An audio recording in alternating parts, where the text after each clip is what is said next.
Welcome back to another episode of the Educated and the Reckless podcast with your host, Apollo P and NoBetterNina. And we're back again with another episode of this wonderful podcast. I'm going to say it like that. Merry Christmas. Happy Boxing. This will be dropping on Boxing Day. Yeah. We're recording on Christmas Eve, you guys. Today's Monday. December 24th. The beautiful Toronto. It's snowing outside. There's little flurries. Just in time for Christmas. You know, it's going to be a white Christmas, right? Yeah. I don't know if it will stay though, because it's not sticky snow. Like, I don't know. Still see the grass. I don't know what happened in terms of what in our climate over here, but 5 years ago this wasn't happening. No, 5 years ago there was the ice storm. Yeah, I saw that on Twitter. Yeah, I don't really remember it. I remember it because my friend was I remember the day after. I was at home the day of, and the day after, or maybe like 2 days after, my friend had some chick over, and then he ended up driving her back to her crib. Damn, in the ice storm? Well, like the day after the ice storm, and I'm like, damn. And I was tagging along with him because I was supposed to hang out with him. I'm like, damn, this guy's just dropping a thought over at the crib. So yeah, that's kind of whack. Yeah. Oh, yeah. My friend did some funny stuff the other day too, right? He hit me up and was like, yo, if Whoop-de-woo hits you back. If Whoop-de-woo hits you, don't answer. And I'm like, yo, what you do and why my name get brought into that fuck shit? I'd be so mad. Cause it's like, look at this. I'm okay with like you doing your fuck shit, but just leave me out the fuck shit. That's all. Yeah. If you got to lie to your girl, just don't use my name to lie, but use someone else that's more down. Cause I don't want to be in the guy who's like, yo, your girl hit me up talking about, yo, you seen this, man? And then I probably won't even lie, but like, yo, just leave me out of the fuck shit. I don't want to answer no questions. Yeah. Yeah, that's kind of awkward. But I feel like guys always do that. Yeah, but like I'm loyal, and I respect you, but just leave me out the fuck shit. Leave me out your relationship, bro. Yeah. Just don't say no shit like that. If I'm going through some troubles, if I'm trying to run away from you, I could just see you, like, I could see them hitting you up and you're just sitting there like, what are you talking about? I'll be so mad. It's like, what you do and why my name get brought up to the fuck shit? That's what I want to know. Like, why you have to use my name? That's funny. Well, sometimes you just need like a cop out. Like when I would sleep over at like a dude's house, I would always say I'm at my best friend's house. And my best friend would say the same thing when she would sleep over at her boyfriend's house. That's different. Well, actually, a lot of my friends would use me as the person that they were sleeping over when they'd sleep over at their boyfriend's houses. I mean, that's different. I'm talking kind about of the same thing. It's the relationship though. Like I look at it like this, right? So I may not fuck with your girl like that any type of way. I might just see her and say hi and bye, be all type of respectful and cordial and stuff like that. But I'm talking about when it goes into the real world after you done fucked her over and you lied on my name a whole bunch of times for the real fuck shit and not come across her in real life. And I'm trying to do business with one of her people and she's like, yo, don't trust him. I don't fuck with him. You know what I mean? Because of... I think you just thought of it too much. Hey, man. I think that just took it too far. I think people aren't thinking enough. That's what I'm on. I don't think people thinking enough. All right. So how's your week been, Nina? Good. I made it to I Love R&B finally. Yeah. Good time. Well, there was some conflicts. Like before we got there, I went to celebrate my cousin's birthday at the Thompson, so that was kind of like our pregame, I guess. Yeah. Then I've heard of the Thompson. I went to the condo right behind it for like a party one time. Yeah. Like, is the Thompson popping? It was cool, mind you. Like, we were there early because like we were trying to leave at a decent time so we could get to the club and not be stuck waiting in line. So we left at about 11. We got there at like 10. And then went back to my cousin's house pregame there. Then I got into a fight with my cousin, but that was like a stupid fight. And then I went to the club. I'm never wearing open toe shoes to the club again. Every time I do that, I say that I'm not going to because like bare people be stomping on my feet. But this time it cost me half a fucking toenail and I'm traumatized. And I didn't notice till the end of the night. I looked down when I was walking to coat check and I'm like, are you fucking kidding me right now? Think about that. How much alcohol she had in her system not to feel pain of people. People I was like, having a great time. People over 150 pounds stepping on your toes with their big ass lug boots. Yeah. And then what happened? There was something that I was like kind of excited to. I don't really know. Maybe nothing happened. Maybe I'm just... You went to go hang out with your friends that you used to work with? Oh yeah, I had a former co-workers and associates. Yeah, I had a dinner with the people that I used to work with at La Zenza like 5 years ago, which was always fun because like we don't see each other often. My birthday party actually was the thing that kind of re-sparked this whole dinner thing because the last time we all went out together was, funny enough, my birthday in 2015. When I came back from Baltimore, I messaged them and I was like, I want to do a dinner, whatever. Let's go to All Stars. So we went to All Stars. That was the last time we all did a dinner thing. And then after my birthday party, one of the girls who came was like, I want to set up a Christmas dinner. And then they were like, yeah, your party kind of re-sparked this. And I was like, good. I'm glad. Look at you guys. I hope you guys grow old and become one of those. I think we will. Whatever type of women that wear like fancy gloves and have brunch. Let's do brunch, possibly. bitch. Possibly. I don't think it would. We're not really that classy when we go out though, so I don't think it would really. But you guys are gonna get older. You guys are gonna start acting a little more fugazi. Do you think so? Because people thought that about Jersey Shore and the whole reunion thing. They act the exact same as they did 10 years ago. I mean, what's his name? The Situation's going through some shit. He's good. He like is completely sober now. Yes, yeah. They all changed their life. Like Situation about to go to jail. I mean, Snooki's still a drunk hot mess. JWoww is still fighting bitches. Angelina is still fighting bitches. Who's Angelina? She's the one who like she left the show like halfway through, not even halfway through, like early. And then for this reunion, she really wanted a second chance and to be part of the family and blah blah blah. So she joined the show. Oh, I was listening to a podcast and I was like, yo, Italians or maybe like the Jersey Shore, just in that part, yo, they really get off by just going to the club. Yeah. And making out with a random chick and that's a W to them. Ew. I'm like, because they do that in Jersey Shore. They would make out with a chick in the club and I feel like, at this age I don't be doing that. But when I was like younger and going to all ages club, making out in the club was like a wave, but like not anymore. Yeah, no, but that'd be like the objective for some people. It's like you making out with a bitch and like you're not gonna bring her back home type shit. I'm not saying you're supposed to bring her back home that same night, but at least like follow up with her. You put your whole tongue in a chick's mouth at a club. Yeah, but like you operate different after that. If that I think at this age though, like that's not something I don't see that as something that people do or should. Like I feel like that's kind of raunchy. Like don't be doing that shit in the club now. Yeah. We're a little more grown than that. Yeah. So let's act like it, please. I look at that like the people who just pull up to like shit and just trying to eat the pumani. Like, bomb. Yo, oh my God, that just reminded me of something. Yeah. Oh my God, you're actually going to cry at this story. What's so that? This was like 2014, 2015. I went to the club I was the only girl. I was with my guy friends. Yeah. There was 3 of them. Mm-hmm. No, 4 of them and then me. Mm-hmm. And we went to the club and then went to Luxie's, okay, first of all. Yeah. Okay, so we go to Luxie's and this one of the guys that we were with, it was like the most random group of people we were even with. And one of the guys that we were with, he like was talking to this girl and she said she was a stripper. Mm-hmm. And then next thing you know, I'm sitting down with one of the other guys and we look over and she's like standing on this like platform and he's sitting on it and his head is inside her fucking skirt. He ate her out like. Oh, for real? Yeah. And I wanted to throw up. I was like, what are you doing? Like, we're literally watching you. All of us are watching you at this point. Like, what's going on?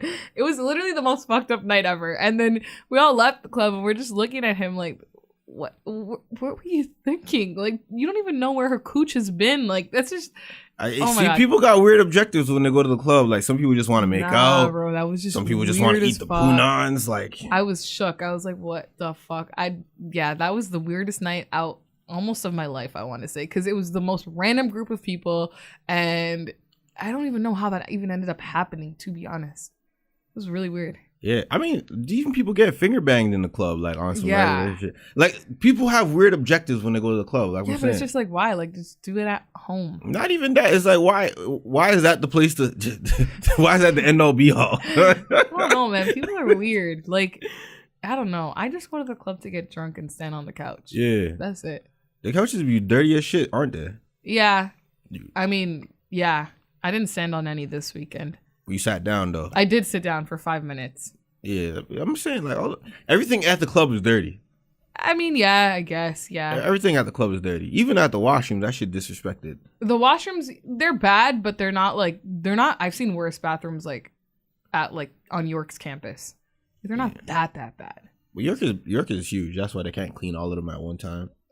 And there's parts of York that still look like 1967. Fucking dungeon, bro. Yeah. Yeah, no, but yeah, that's the way. You said something that just made me think of that story. That was good times. How was your week? I'm glad that you reminisced on your past. Yeah, that was a really weird time in my life. My week is cool. I got my wisdom teeth taken out. My cheeks are still fat. Just a little bit. They were fatter before. Yeah, I've been really chilling. You know, having a blast. And then what's funny enough is that this same week or maybe last week, either or, I was talking to Smarties and I was just talking about a whole bunch of like, how much would a mortgage cost and shit like that. Just real adult shit. Smarties know about that stuff? Smarties knows about that stuff. Okay. Smarties is the older adult. Yes, but like I didn't know that he knew about that stuff. I think of him as somebody our age, TBH. I mean, that's why he's able to deliver how he DJs, because he's able to get into the mind of the consumer, that his audience, his target audience. Yes. But yeah, he knows about all that stuff. So I was talking to him about it, nothing too like serious, but I was like getting to enough. He searched some of it up. He was like, "This is how much I would have to pay over like 25 years or some shit." Yeah. And I'm like, all right, cool. He was like, "This is the lowest you'll ever get. You could do that, lock it in." Smart knows a lot. Smarties is like me. Like he acts like an idiot. Yeah. But like when I thought you were my age too. Yeah. When I first met. Actually, I thought you were younger than me. Yeah, but when you get down to the surface or inside deep inside, realize I still think you're my age. Yeah. I mean, I know, but I'm complex. So I was talking to him about that, and I was like, "Yo, let me get what if I take out like a line of credit?" Because I was just curious about my credit. I always figured I had good credit and stuff like that. And so I was like, what if I take a line of credit? He was like, might as well get something from the bank because the interest rates are a lot lower than a credit card. And I looked it up, and the interest rates are like hella lower than a credit card. Credit card charges like 19.99%. And then the interest, a line of credit is about, the one I recently got one I didn't. I applied for one yesterday night, and it was like 3.9. 3.9. Yeah, 3.9. Yeah. Interest. I'm like, damn. I have no reason for a line of credit anyways, but I just took it out because I looked up. Oh, I also looked at my credit score yesterday too. Okay. I was curious about that, and I went to go look at that, and I'm like, oh shit, I got really good credit. And I'm like, I didn't know that shit. Yeah. But I had to pay like $19.99 to find out, and I was like, oh, how do I get a refund for this? I really want. I was like, I want to get refunded. But like, for this. Do you know what all this means? See, now that's my thing. I'm trying to make sense of it. It's like, even if I do have good credit, what does that mean? Because I'm not in a place. I already have a car, so I don't need to buy. I don't need like a loan to buy a car. I don't have enough money, like income wise, to even get a house or even apply for a mortgage. Yeah, and definitely not here. And it's not like I'm in my debt that I got from OSAP. Doesn't even reflect on my fucking credit score. Okay. So it's like, I'm in a good place, and I've been paying my credit card regularly for the past 18 years. I don't know. Well, not 18. How those people who have credit cards let them rack up and not pay them off before they do. I don't know how those people do it. To be honest, stresses me out. Yeah, I try to find it weird because it says like the credit score. It said I had like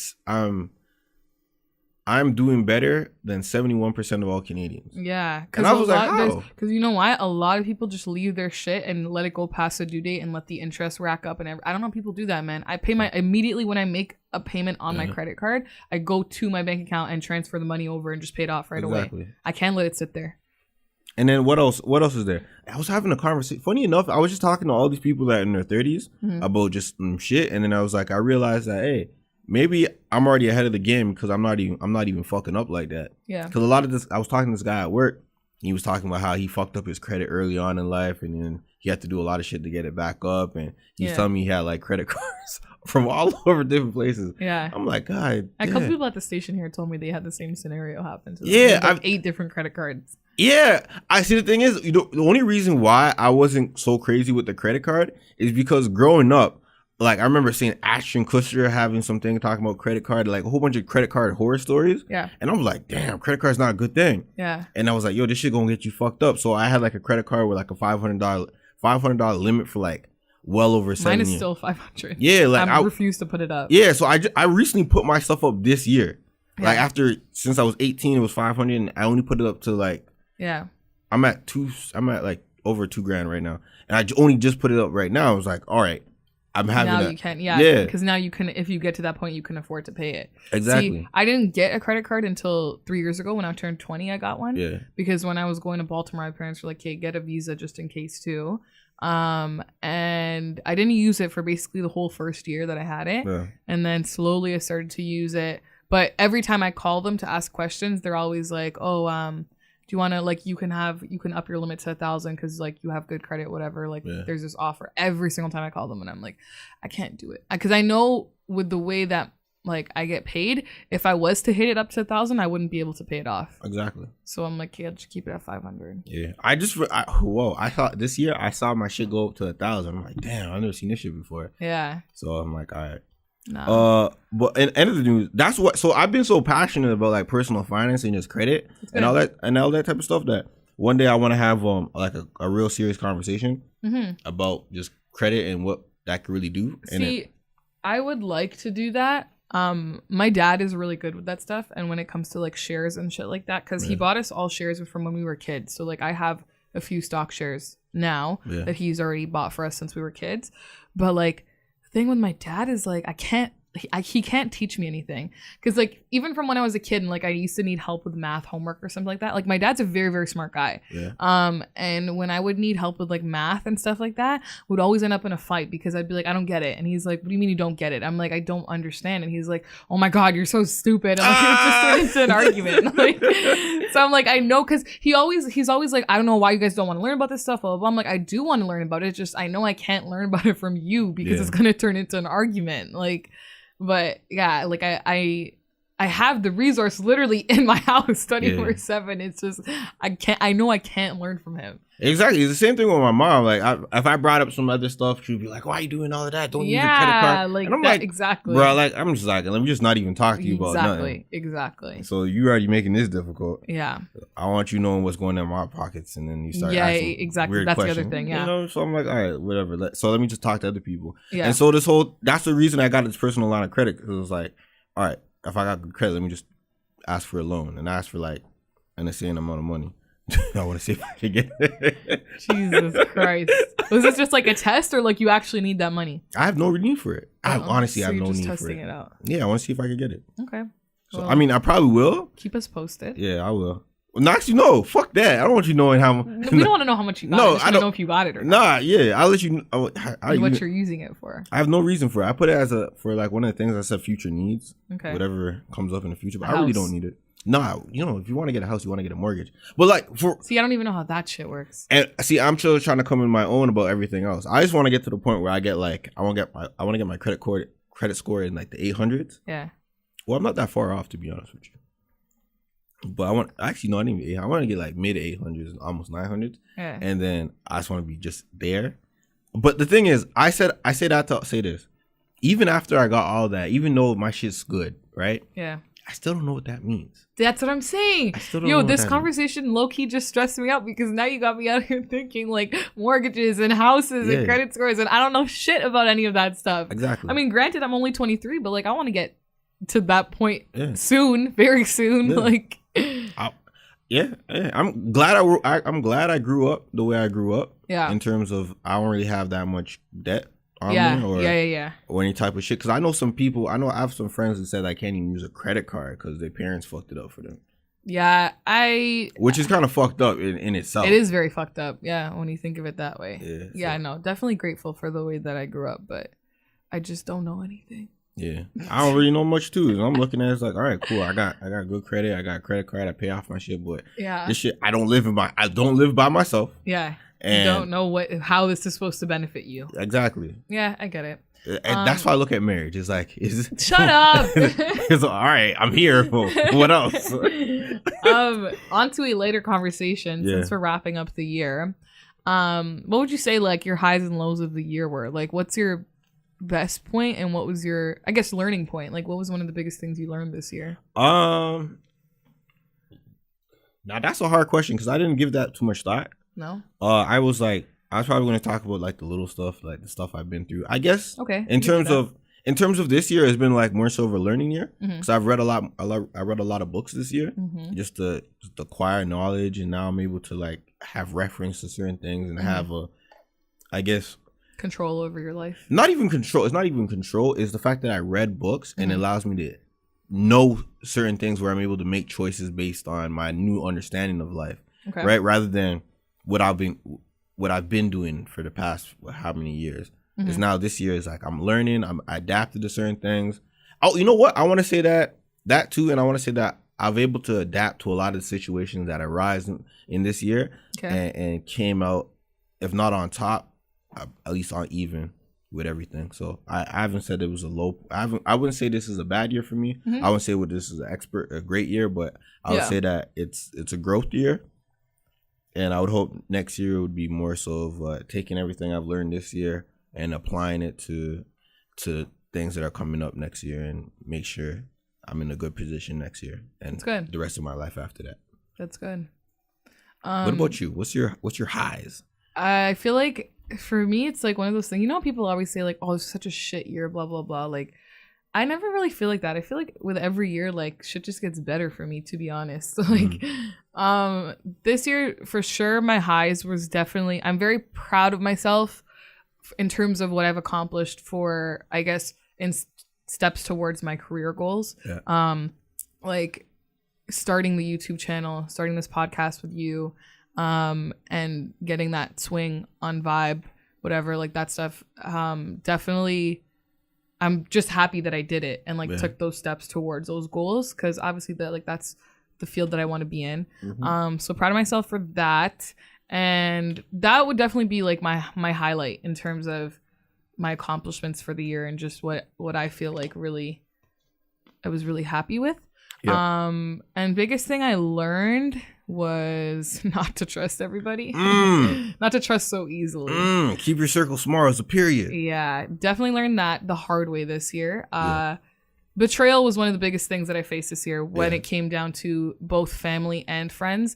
People that I really did think were going to be in my life forever in terms of family and friends. Like, I don't care if you're a bad person and you're my family. I don't give a fuck. You're getting cut off. And that happened this year to a decent amount of people. Same thing when it came down to friends, people I thought were going to be my life forever. And, you know, but I am proud of myself in the way that I've grown with my reactions to situations like that. And the way that I react to them. It's more so like, I don't give it the energy. Like, it's more so just like, you know, when they say like, be the bigger person or take the high road, whatever. Like, I feel like I've done a lot of that this year when it came to reactions. And definitely last year, I wouldn't have done that. I would have popped off and basically said things. You're about to come on this podcast one time and air out, bitch. Yeah. I would have said things that could not be taken back. Yeah.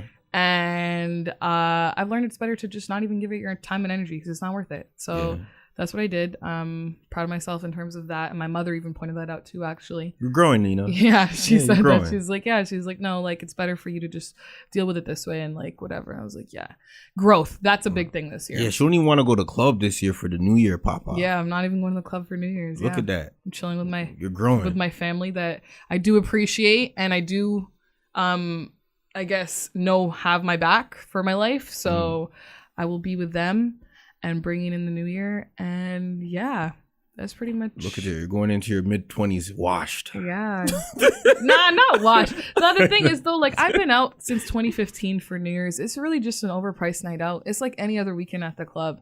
And it's like, I'm not kissing anyone at midnight, so I don't give a fuck. Like, I don't need to be there. Where's the mistletoe at? Yo, is that mistletoe thing only for, like, up until Christmas, and then anything after that, it doesn't work? Yeah, I think it's only till Christmas. Yeah, mistletoe. Yeah. But have you ever seen mistletoe? Because I haven't seen no mistletoe. I think I have before, like, just that, like. Or is it no more because the Me Too movement got that going? Possibly. No more mistletoe. Possibly. I want to. I feel like I've seen them like in like weird places, like dental offices and things, like when I was younger. But I've never seen anyone actually kiss under a mistletoe. Yeah, you know what? When I get myself a girlfriend, I'm gonna do that. That's cute. When I give myself a boyfriend, I want to kiss at midnight. Yeah. I've never kissed someone at midnight on New Year's. Have I? I think I kissed my one girlfriend I had on midnight. I have never done it. I'm sure as hell not doing it this year because I'm going to be with my family. So yeah. I mean, you know what they say about the New Year, right? The people that you come into New Year's with is usually the people you what's that saying? People you come into New Year's with is usually the people you stay with in New Year's with. I don't know type of shit. I don't know. Yeah, I guess. Because I'm still friends with all the people I came into the New Year's with. Yeah, same. So am I. They were the same people who actually wanted to go out this year, but I was just like, nah, I'm not trying to do that, to be honest. Yeah. My friend invited me to the same guys my friend Vince, he came to your party, and I also brought in the New Year with him. He invited me to his little potluck thing that he's having at his crib. Can I come? You want to come? I'm joking. I'm not gonna invite myself to the potluck. I mean, I don't think you wouldn't mind. He sent out like a mass text. I'll think about it. Do I have to bring food, or can I just bring whatever you bring and say it's from both of us? Ta-da! Bring whatever you bring. Bring food. Maybe look good. I'll bring brownies. Exactly. I have brownies that I can. Hold on. I got some in my mouth. My bad. You know when you get like random hair? My bad. Yeah. Okay. I don't know where that came from. I don't know where that came from either. Yeah. All right. So let's talk about what were we talking about? You want to get into our bag or our New Year bag? How long? Yeah. Well, we don't have that many topics to cover anyway, so I think we're okay. All right. So because this is still a podcast where we talk about what's going on in the culture, we still gonna have to get that off. So Tory Lanez and Royce da 5'9". Yep. So after we finished recording our last podcast, they went back and forth with on a final time. Yeah. And then just recently they had, I guess, patched things up. Yep. Via the phone. Which is good. But Tory Lanez was like, a lot of people made it seem like piecing things up isn't like the thing to do. He made it seem like he was pussy for doing that. And Royce da 5'9" was getting flack for piecing things up, and they both came together. It was like, no, why? Yeah. Why should I beef with someone because you guys are gonna look at me bad? Yeah. You know? And it all started because his thoughts on him not killing Joyner Lucas in a rap battle. Yes, yeah. You know, it was petty shit that just came over more petty shit. Yeah, the way Tory reacted was kind of excessive, but I see his frustrations only because, and I've said this before, as an artist who's been working so hard, because obviously a lot of people from around here have followed him from like way early on, and just seeing how far he's come, but like we all know he's not where he should be in terms of You talking about Tory Lanez? Yeah. I feel like he should be held at a much higher standard than what he is now, only because of how hard he worked. The reason he's not is, well, not the main reason, but one of the reasons he's not is because Drake refused to put him on for a very long time. Well, Drake still hasn't put him on. But now they've pieced things up and everything's cool, so it's not like he's like blackballed him as one of the people from the city who helped. And to be honest, it's like the music. I honestly. He had two like really big songs without Drake co-sign, and he was beefing with them. I don't think, but they weren't. I still don't even feel like they were as big as they could have been. I think they were huge. I think they could have been bigger. For coming out of just signing a deal with Interscope, having that one song Diego. I think he had the momentum behind him, and then he came up with what's his thing? Love It. Say It. Say It. Yeah. He had Say It. That was big, and he came up with Love. That was big, and then he had the Controller remix that gave him a good little. Yeah, I don't know. I feel like a lot of his frustration stems from the fact that he knows he should be at held at a higher regard than what he is now. And I agree with that, even if that's not what he thinks, but that's what I think. But then I don't think he should have reacted that way, but I get it. But then it's like, yeah, when they were talking about how they pieced things up, Tory tweeted about it. And he's like, yeah, we laughed at how I told him to suck my dick because he told Royce to suck his dick. Yeah, on some Tekashi 6ix9ine shit. Yeah. Stupid. And then somebody commented somewhere and was like, you're being like, how come all of a sudden you become friends with Tekashi and you're trying to be like loud like him, whatever. He's like, I've always been like this. Yeah. He has always been like that. He has a lot. It's just because, you know what? The thing is, I want to say something. When two friends are alike, but one shines a little brighter than the other, and then when that person dims out, and the friend who's just like him is shining more now, you may think that they're copying each other, but in reality, no, this is how they both are. Exactly. But I haven't really heard him ever say, "Yo, suck my dick." But the whole "suck my dick" thing right now, that's just the whole wave. Yeah, it's the wave right now. Yeah. And although if you're born like in the 70s, 80s and stuff like that, you know that term "suck my dick" would get you killed. Yeah. Anything like after the 90s and shit like that, you kind of say that kind of in jest and you don't really take it that serious. Yeah. Like, but over here in Canada, well, in the GTA, I can say that no one's really saying "you'll suck my dick." I say it. They're well. But I don't even have a dick. Do you really say it? I really say it. No people, no. To my sisters, to like my friends, everybody. Oh, for you get that off? Or I say it to my mom sometimes. Oh, word? Yeah, as a joke. You get that off? Yeah, I say it all the time. Damn, yo, you're one of the rare kinds because a lot of people. You think so? Yeah, because a lot of people really don't say that. Like, it's really one of my regular phrases. A lot, like as a disrespectful thing, a lot of people not going to say "yo, it's suck as my a dick." joke, like more so as a like if you piss me off, like I'll be sarcastic and be like, "Haha, suck my dick." Like, yeah, but I'm saying that's a rare term to use. Like over here, people they'll say "suck your mother," like type shit. You don't say that. I'm not Jamaican. Suck your moms. I know. You goof. I'm not that uncultured. Suck your moms, you goof. Or yeah, people like use different terminology over here in terms of trying to disrespect you. Like, yes. If I'm having a beef with someone, even a hood Toronto guy would not say, "Yo, I see what you're doing. Yo, suck my dick, fam." Like no one's really saying that. They're going to say, "Yo, suck your moms" or something like that. Well, I'm the rare kind. Yes, exactly. Or I mean, I was trying to get "yo, eat a dick" off for a while. And no, don't. Nah, eat a dick is real disrespectful. But it's like eat a dick is disrespectful. No, because when you say that, the visual to me is just very painful. It's the same. It conveys the same message as "suck my dick," but like you're not gonna get killed for it, type of thing. Like you invite another man to your genitals, is like, "All right, I'm ready to kill you for that." I used to say, "I'll cut your dick off." But that's more so my thing. That's more the insult for guys, though. Yeah. So whenever a guy would piss me off, I would say that. Yeah. So. I'll never do that, by the way. I'm not that crazy. Yo, there's girls that cut some guys' dicks off. And that's shit really like fucked up. It is crazy. It's crazy. No, like watching what's it called? I've been watching. Sorry, this is like a side note. Are You the One? And I'm on season 7. And there's still watching that shit? You've been watching that shit since the summertime. I went for season 4, 5, 6, and 7. I didn't have time for 7. Like for the last while, but season 7, there's this girl named Bria, and she is batshit fucking crazy. Like when I see these crazy girls like on these shows and stuff, or even just hear stories from guys about crazy things that girls have done to them, I really sit there and look at myself, and I'm like, I'm actually normal as fuck. You know why those girls are crazy? For the majority of the part, why? They've been manipulated and lied to their whole I've been life. lied to. I'm still not even crazy. Yeah, but the most I do is double text. Is double text even crazy? I thought it was until I saw all this shit.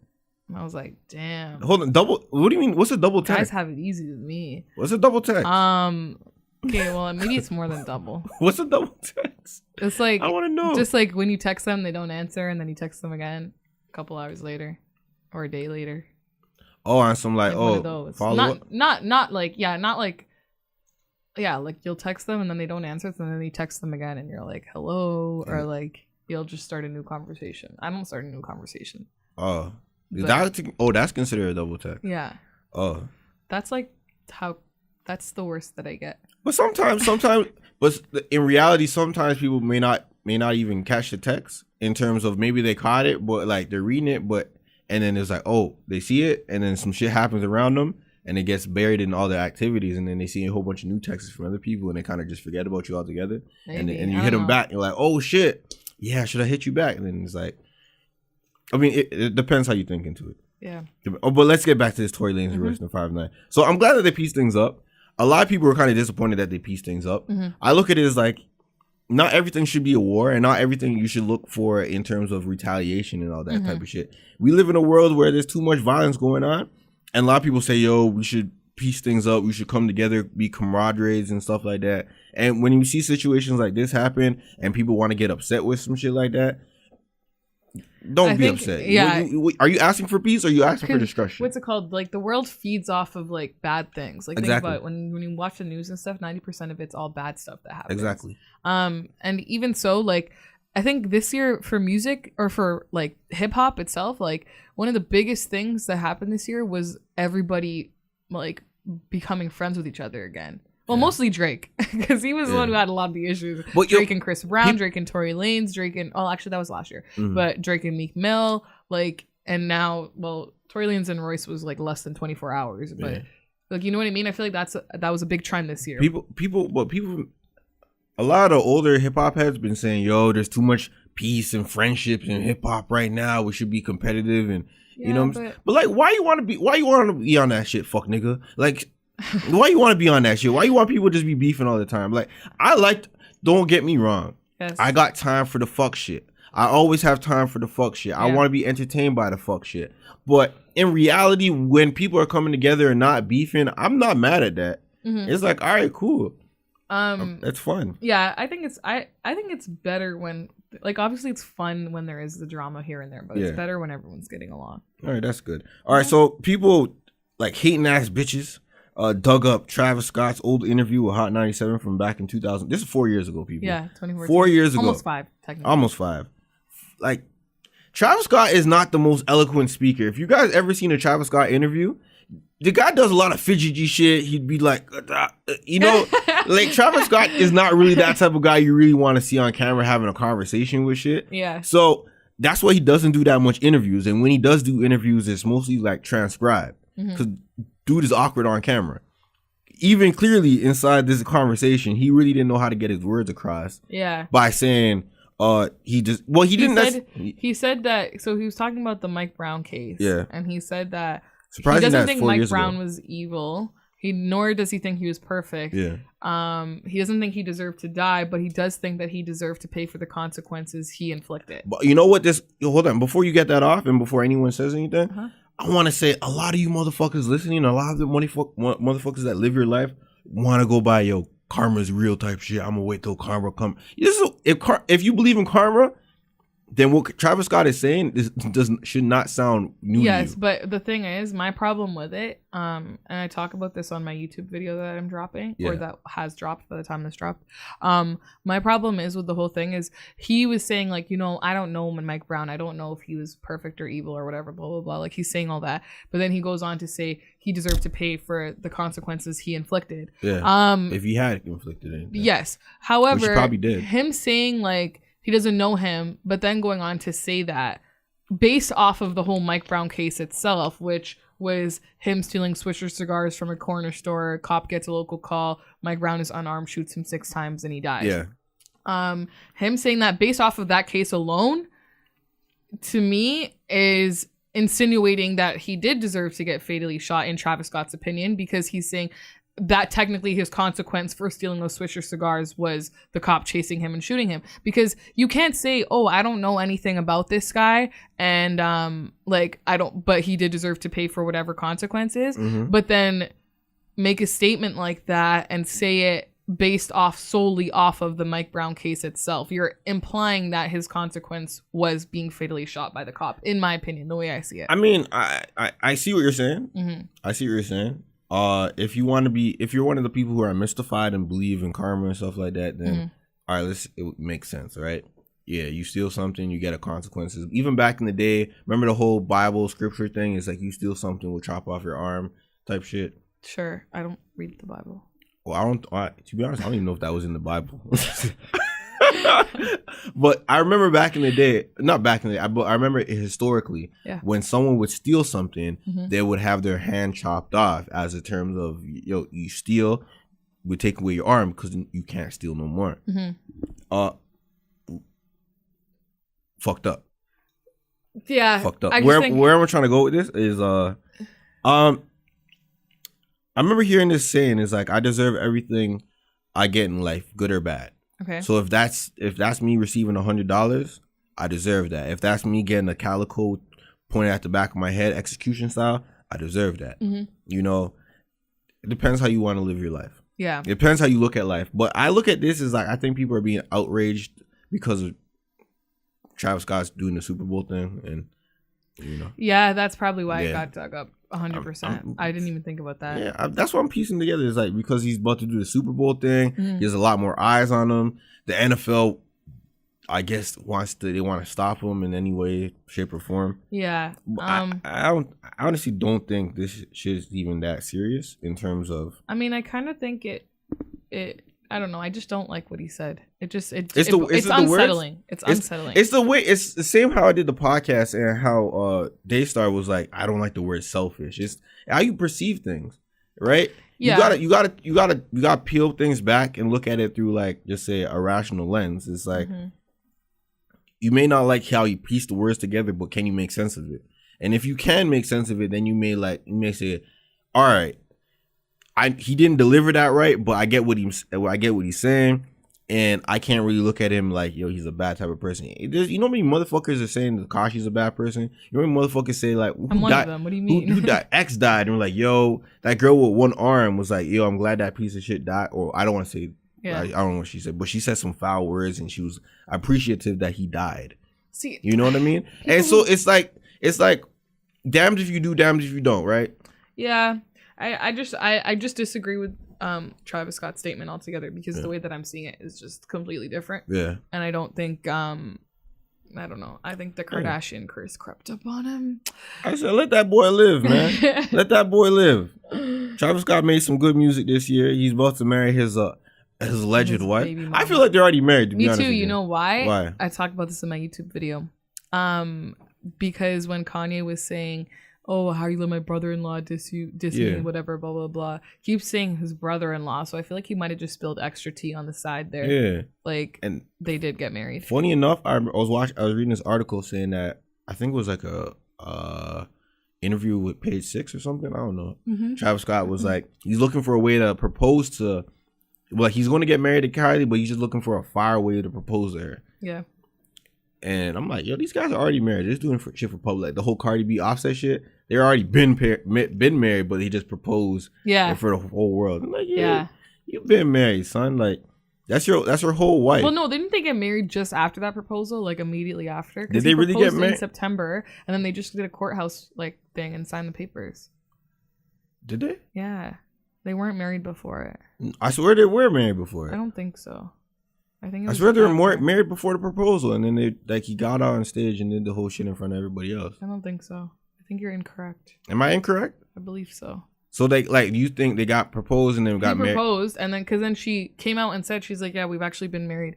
No, she didn't come out. It was exposed. Stop it. No, she said it. No, was it exposed? It was exposed. But she posted an Instagram video saying it. That's where I saw it. No, she confirmed it though. Oh well, that's where I saw it. And then, but yeah, he proposed in September, like beginning of September, and then.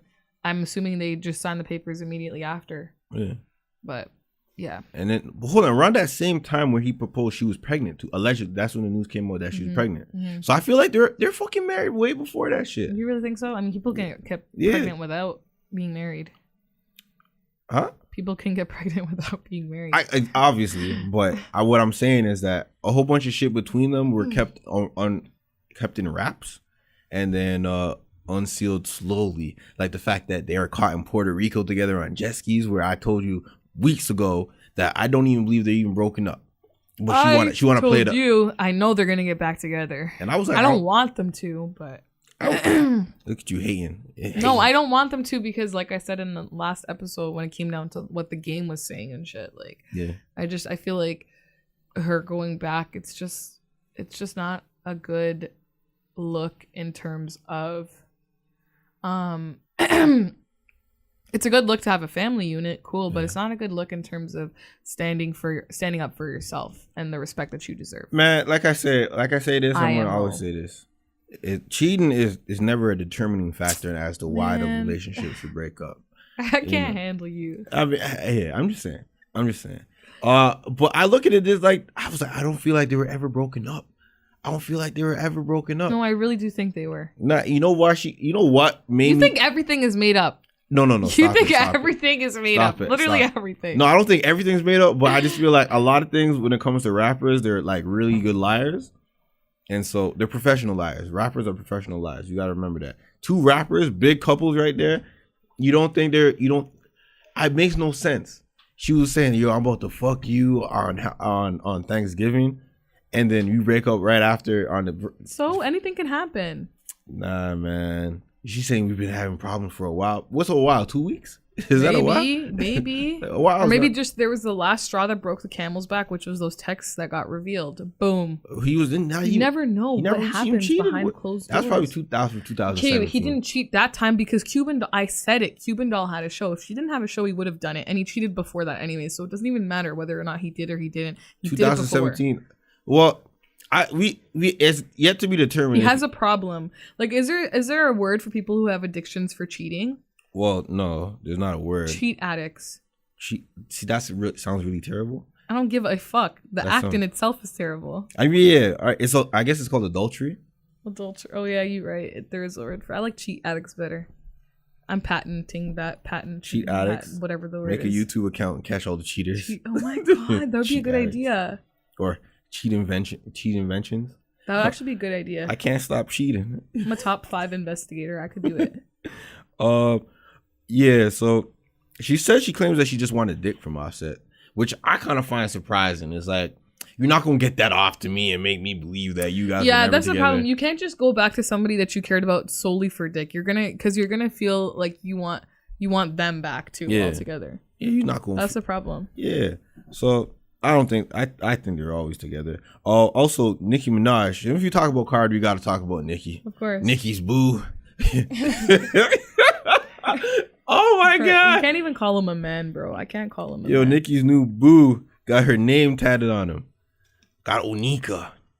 That's crazy. Onika's a wild name. Would you ever get somebody's name tattooed on you? No, because from what I realized and what I'm starting to understand is that every time you get someone's name tattooed, that shit always just ends. It doesn't work. Yeah, shit ends. I would never do that ever. I have an aunt who has her husband's name tattooed on her. Yeah. My mom thinks they're married together. Yeah. My mom thinks it's stupid. Yeah, it's cheaper to keep her. She tells her, "You're really stupid for doing that." Where's it placed on? Right on her arm, like on her. What's this part called? Your bicep? Not your bicep. Your tricep. Your tricep. Shoulder. Yeah, it's a heart and it has his name in it. Oh, she's real like 1979 lover. Yeah. Oh man. I was like, damn. She got like a biker jacket too. No. But yeah, I would never do that. The idea of having someone's name tattooed on me is not a look. Yeah. It's just not. And it's like if something goes wrong, even like getting tattoos with friends and shit, like I don't really like that idea. Getting matching tattoos? You never know when you could fall out.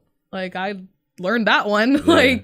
And funny enough, there's a couple people who I've fallen out with who like have previously asked to get tattoos, like hinted at them or even just said like we should get a matching tattoo, and I never did it. I'm glad I didn't do it. Girls move different. Like you guys that's your shit. Like let's go to the washroom together. Let's get matching tattoos. Can you washroom together is like a normal thing. Let's fuck this same guy together. No. Chill. That's a little too far. That's a little too far. No. But yeah, I would only ever get a matching tattoo with my mom. But my mom said she doesn't want one with me. She wants one with my dad. So I got curved. Yeah, I mean, I myself think matching tattoos are kind of just cheesy. But like, I would get something small. Unless I'm like in a Should we get an educated and reckless tattoo? No. Would you ever get are you ever gonna get a tattoo? I already have a tattoo. No, you don't. Yeah, I got one right here. Liar. Right here. I'm dead ass. Since when? Since I was 17. I didn't know that. Well, you know now. What does it say? It says happiness in heaven, and it has 2 doves on one shoulder. Did it hurt? Yeah, it hurt. Was there a reason behind it, or you just did it? Tiger. Oh my god, are you fucking kidding me? No, right Tiger now? didn't give me the inspiration to get the fucking tat. No, actually, no. Why'd I get it? I was graduating. I had graduated high school. Okay. And I was like, man, I need to get a tat. I want to get a tat and some shit like that. I wanted to have the whole tatted body type of look. And so I got one, and I was like, yo, I'm gonna get more. So I just started to fill up. I didn't really fill up much, and I just did that shit, and I got like a star on my abdomen. And then I was like, all right, cool, I'm done. What? So there's not really. Well, I'm not judging you that there is no. The one that I'm gonna get soon doesn't really have much of. I was just looking for something. I was like, something I could have for the rest of my life that's gonna make sense. Wait, what does it say again? Happiness in heaven. Oh. So I was like, I remember this thing in the quote in the Bible type of shit. And it was like, eternal happiness is in heaven. So I was like, yeah, if I'm never gonna be happy on earth, I'm gonna be happy in heaven. Okay, that's okay. Yeah. Cool. And I'm not an atheist just yet, so it's not. It doesn't mean it doesn't. I don't regret. Okay, I'm just dying because you said Tyga. Yeah. Oh yeah. Tyga was at the time he had the whole tatted body. I'm like, yeah. That was your inspiration. Yeah, I'm gonna be Tyga. I would never get like a full. Like I have one of my best friends has a full colorful sleeve. Yeah. Of They're a white, rainforest. right? She's half white. She's very into What's the other half? Iranian. So she's white, clear skin. Yeah, she looks white. All right. She has a rainforest sleeve tattooed on her because she's very into like we're complete opposites. She's into animals and nature and all that stuff. And she don't eat meat, I assume. She used to not eat meat. She started back up recently. Yeah. You still love animals. You eat meat. Yeah, but I could never do like a full sleeve. Like even the one that I'm gonna get is pretty much hidden. You'll only be able to see it when I'm swimming. So what type of tat you getting? I'm getting a rose on. It's basically like kind of the side of my hip / side of my stomach / side of my thigh. That's the stripper tat. It's my stripper tat. That's a strip tat. Nah, but the rose is actually sick. Watch, I'm gonna get it in like April, and then I'm gonna have it just in time for Vegas, and then everyone can see it because I'll be swimming. Oh, for real? Yeah. You gonna get that out? You gonna get that Instagram pic off? Duh. Bikini pose with the tatted thigh out. Duh. That's a stripper tat. It's not a stripper tat. It is a stripper tat. I'm not a stripper. All strippers have that tat. No, they have the thigh tat. It's not like huge. It's not gonna be huge though. Like you'll see it when you see it. They have the thigh tat, and then they have like the front tat when it covers the vagina. Get a front tat. Which I kind of find kind of wild. It's like, yo, bro, I knew it. I was talking to this guy once. He's telling me, I go, yo, like, do you have any tattoos? He's like, yeah. And he tells me, and he goes, one time I was drunk and I got a race flag, like 2 race flags above my dick. I'm like, you're so yo, you gotta really go like a finish line, basically. Oh, for real? Yeah, that's wild. So wild. Oh, I remember back in high school, dude, 17, he had like more tats. He was getting a whole bunch of tats. And he had like one tat right above his pelvis. Like it says some type of shit. And he was like, you got it for us. So when the bitch is sucking his dick, they can read something. See, but nah, like that. Just think about, that's the type of shit that I think about when you get older, that you're going to be sitting there like, why the fuck did I do this? Like that's the type of shit that I look at. That I'm like, okay. It's be the light skinned guys that get the weirdest shit though. Was he light skinned? No, he was dark skinned. Whoa, so he's not. Like the dark skinned ones get the weird shit. He's Dominican. The light skinned ones, no. Dark Drake. You see Drake's tat? This one was half Ghanaian, half Jamaican. The light skinned guys that I talk to never have no weird shit. They just have stars and shit. Like you, like why'd you get a star? I'm not light skinned. The light skins always get the stars. That's their thing. I dead fucking ass. Every light skin I've ever talked to always had a star. A star tat? That's it. Like I don't get it. Like what are you, Star Boy? Yeah, I mean star is let you know that we're about to be elites in this world. Sure. Okay. All right, so Russell Simmons taking the rape. Let's talk about this. Russell, is he still back? Is he still in Bali? Yeah, I don't know. We never know if he even came back. Exactly. So maybe it wasn't. Oh, there was a thing that hit Indonesia, but Bali didn't get touched. Yeah, I saw that thing that people at a concert and like they're saying 250 people died. Yeah, 200, something like that. Damn, I looked at the video. I'm like, I didn't see it. Bruh, they were having a good time and that shit just came through and fucked up everything. I don't know why I'm laughing. It's the way you're describing it. What? You're like, bruh, they were having a good time. Yo, they're having a good time. At least they died having a good time. Well, yeah. If you want to be like that, yeah. Think of it. I'd rather die having a good time than die not having fun. I mean, yeah. Shit, yeah. All right, so Russell Simmons is taking this rape suit. Rape. Hold on, why they suing him for a rape? Why didn't you bring that guy to jail? So what's the scenario? Can you break it down? All right. My Oh, here I got it. So he is he's going to use the Me Too as a defense against a $10 million rape lawsuit against him. After news broke that Russell Simmons will have to fight this rape case in court, more news surfaced saying Russell's is allegedly demanding that $10 million rape lawsuit against him be dropped. Simmons and his team reportedly highlighted the support of the Me Too movement as defense against the current suit. All that to say, it sounds like he's going to say use Me Too as a, I can't even understand, but he's going to court. He's going to fight this. He says he's not guilty. He's going to fight the shit. He's going to tell that hating ass chick that I didn't do it. Is going to try to prove to the world that he didn't do it. But rape is like a funny thing to kind of prove that you're innocent and also prove that you're guilty. So this is a lawsuit anyways. So yeah, I don't know if he's going to have like real like legal ramifications from this. I don't quite. So he's using it in defense against his lawsuit. Yeah, so I guess because he wants the $10 million lawsuit against him dropped. Yeah. And he's highlighting his support of the movement as his defense against the suit. So he's saying basically what he's saying is I support the movement, so why would I do that? He's not gonna win. That's not a great defense. That's not at all. He's not gonna win. I don't know why he thought this would help him. That's like the white people saying I got black friends. Yeah, that's exactly what it is. Yep, exact same. That's not going to work. I can tell you that right now. That's a very weak defense point because it's like, how are we supposed to believe you? It's like just because you're different. And sometimes when this is why tribalism and conformity is never a good thing. Because look at that. You got behind a movement that got behind you to put you down. Mm-hmm. Yeah. But sometimes think about it. Sometimes people get behind those movements because they know they're guilty. So it's like when something does come out, they're like, oh, well, look, I supported it all this time. So why would I have done it? You know what I mean? Mm-hmm. Like people do that, like regardless of what, like even just regular everyday people will do that and say that they support something just so when it comes out that they did something wrong, it's like, well, how could I do that when I supported it? This is why I don't even try to do that tribalism shit. Because when you join, this is what happens. When you join groups, a lot of people lose themselves inside that group, and then they start to conform to all the bullshit. This is why I like to be individual. I don't like to conform to shit because I don't want to be that guy. Yeah. Rallying behind some fuck shit.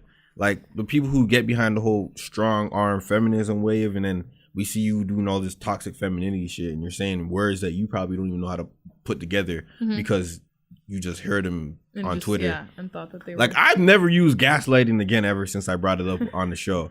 Like, that's not my shit. It's like, I'm like, oh, all this gaslighting and shit like that. No. Yeah, it's still not really clear to me what it is. It's just manipulation, basically. It's manipulate. It comes from a movie. It's taken from this movie when this guy it's like, how it is. What's the best way I can explain it? It's like me putting down the temperature in this room and you saying it's cold, and me telling you it's like, it's all in your head. What are you talking about? It's cold. Oh. That's like gaslighting, manipulating you type of shit. Maybe that's a dumb word for it. Why don't you just say manipulating? When I hear gaslighting, I think of gas tanks lighting up on fire. When I heard that, I was like, what type of gaslighting? I thought like they meant like the guys were like burning their shit. Yeah, me too. So yeah, I look at a lot of that stuff as like tribalism. Is like, that's why I don't join no gangs. This is why I don't really try to. I'm sure there's more reasons why you don't join gangs, but okay, I'm glad. But gangs are tribalism. I don't join a lot of that shit. I don't want to be. I really don't want to be with y'all. That's what it is. Okay. Because I don't want that. Because me being with y'all is probably not necessarily going to influence me, but when I start to do my own thing, you're going to look at me like, oh, you're never really fucking with us. Yeah. It's not because it's not saying I don't fuck with you. I fuck with y'all, but you want me to do the same shit, bullshit you do. And that's like when the one drug dealer in the gang tries to leave, and then it's like he wants to better his life, and then everyone's like, well, you don't fuck with us anymore. And then it turns to this huge thing, and then everyone dies. Yeah. It's like that. Yeah, jealousy, envy. Yeah. And then people want to just start hating on you. You're not conforming to what we do. Yeah. You're not one of us. Yeah. And a lot of the thing is, a lot of guys put friends through that shit too. That's why a lot of guys end up doing the same bullshit. Well, a lot of guys do a lot of fuck shit around their friends when their friends are around, and then when they're around their girls, they do a lot of hoe shit. Yep. Because they're really hoes, to be honest. Yeah. But in front of their friends, they gotta do a lot of fuck shit. And so that's why you see them conforming. And that's when a guy says like, I'm trying to do this, they always say, yo, you're acting in ways and really moving like that. And guys feel like they're conflicted because, oh, these are my group of guys. I got to be around them all the time and shit like that. Yeah. I think girls might have it a little bit worse than guys, but guys have it in a way where it's like they feel like they can't. I think it depends on who you are as a person, though. Yeah. I don't really conform. Yeah. Tribalism is a no-go. Fuck tribalism. That's why you got this whole outrage culture going on. Yeah. People just getting around a whole bunch of fuck shit. And it was like, all right, let's get around it. Let's see a hot headline and be upset about it and then tweet about it type shit. And for all these people who look back at shit and look for something offensive to do, like, you guys are very terrible. And none of you, and the thing about it is none of you guys get any type of like clout off of that. It's never what do you mean, like going back and like like exactly name one person or name like 3 people that you know that dug something up and went viral and we talk about them. Oh, like you think doing that is lame shit. I get it. It is lame shit because none of them get credit for it. It's not saying like Twitter. It doesn't do anything for them. Twitter user at Viola Thompson. Like, we don't know who dug up the Travis Scott we just see the shit. We don't know who dug up the Kevin Hart shit. Like, we don't know. We just see the shit come up. It's like, you don't get credit. I get it. Yeah, that is lame as fuck. Yeah, I think they're just clout chasers. Yeah, it's not even clout chasing. You got your name got to be attached to it to get some clout. Your name's not even. They hope that's gonna happen. Yeah, so they don't get nothing, and they end up putting a man down. And it's like, all right, your life still stay the same. You just a hating ass Yeah. All right, but let's talk about this. All right, so this viral thing went over. This thing went viral over the weekend, talking about some high school wrestler had to cut off his dreads during a match. Yeah, so a wrestling match. Which I found weird. Yeah, so I was watching the video, and basically the ref said he had to cut off his dreads, or he couldn't compete. And so then this lady, I guess his teammate or whatever, was cutting them off, and then he ended up winning the match actually, which made me happy.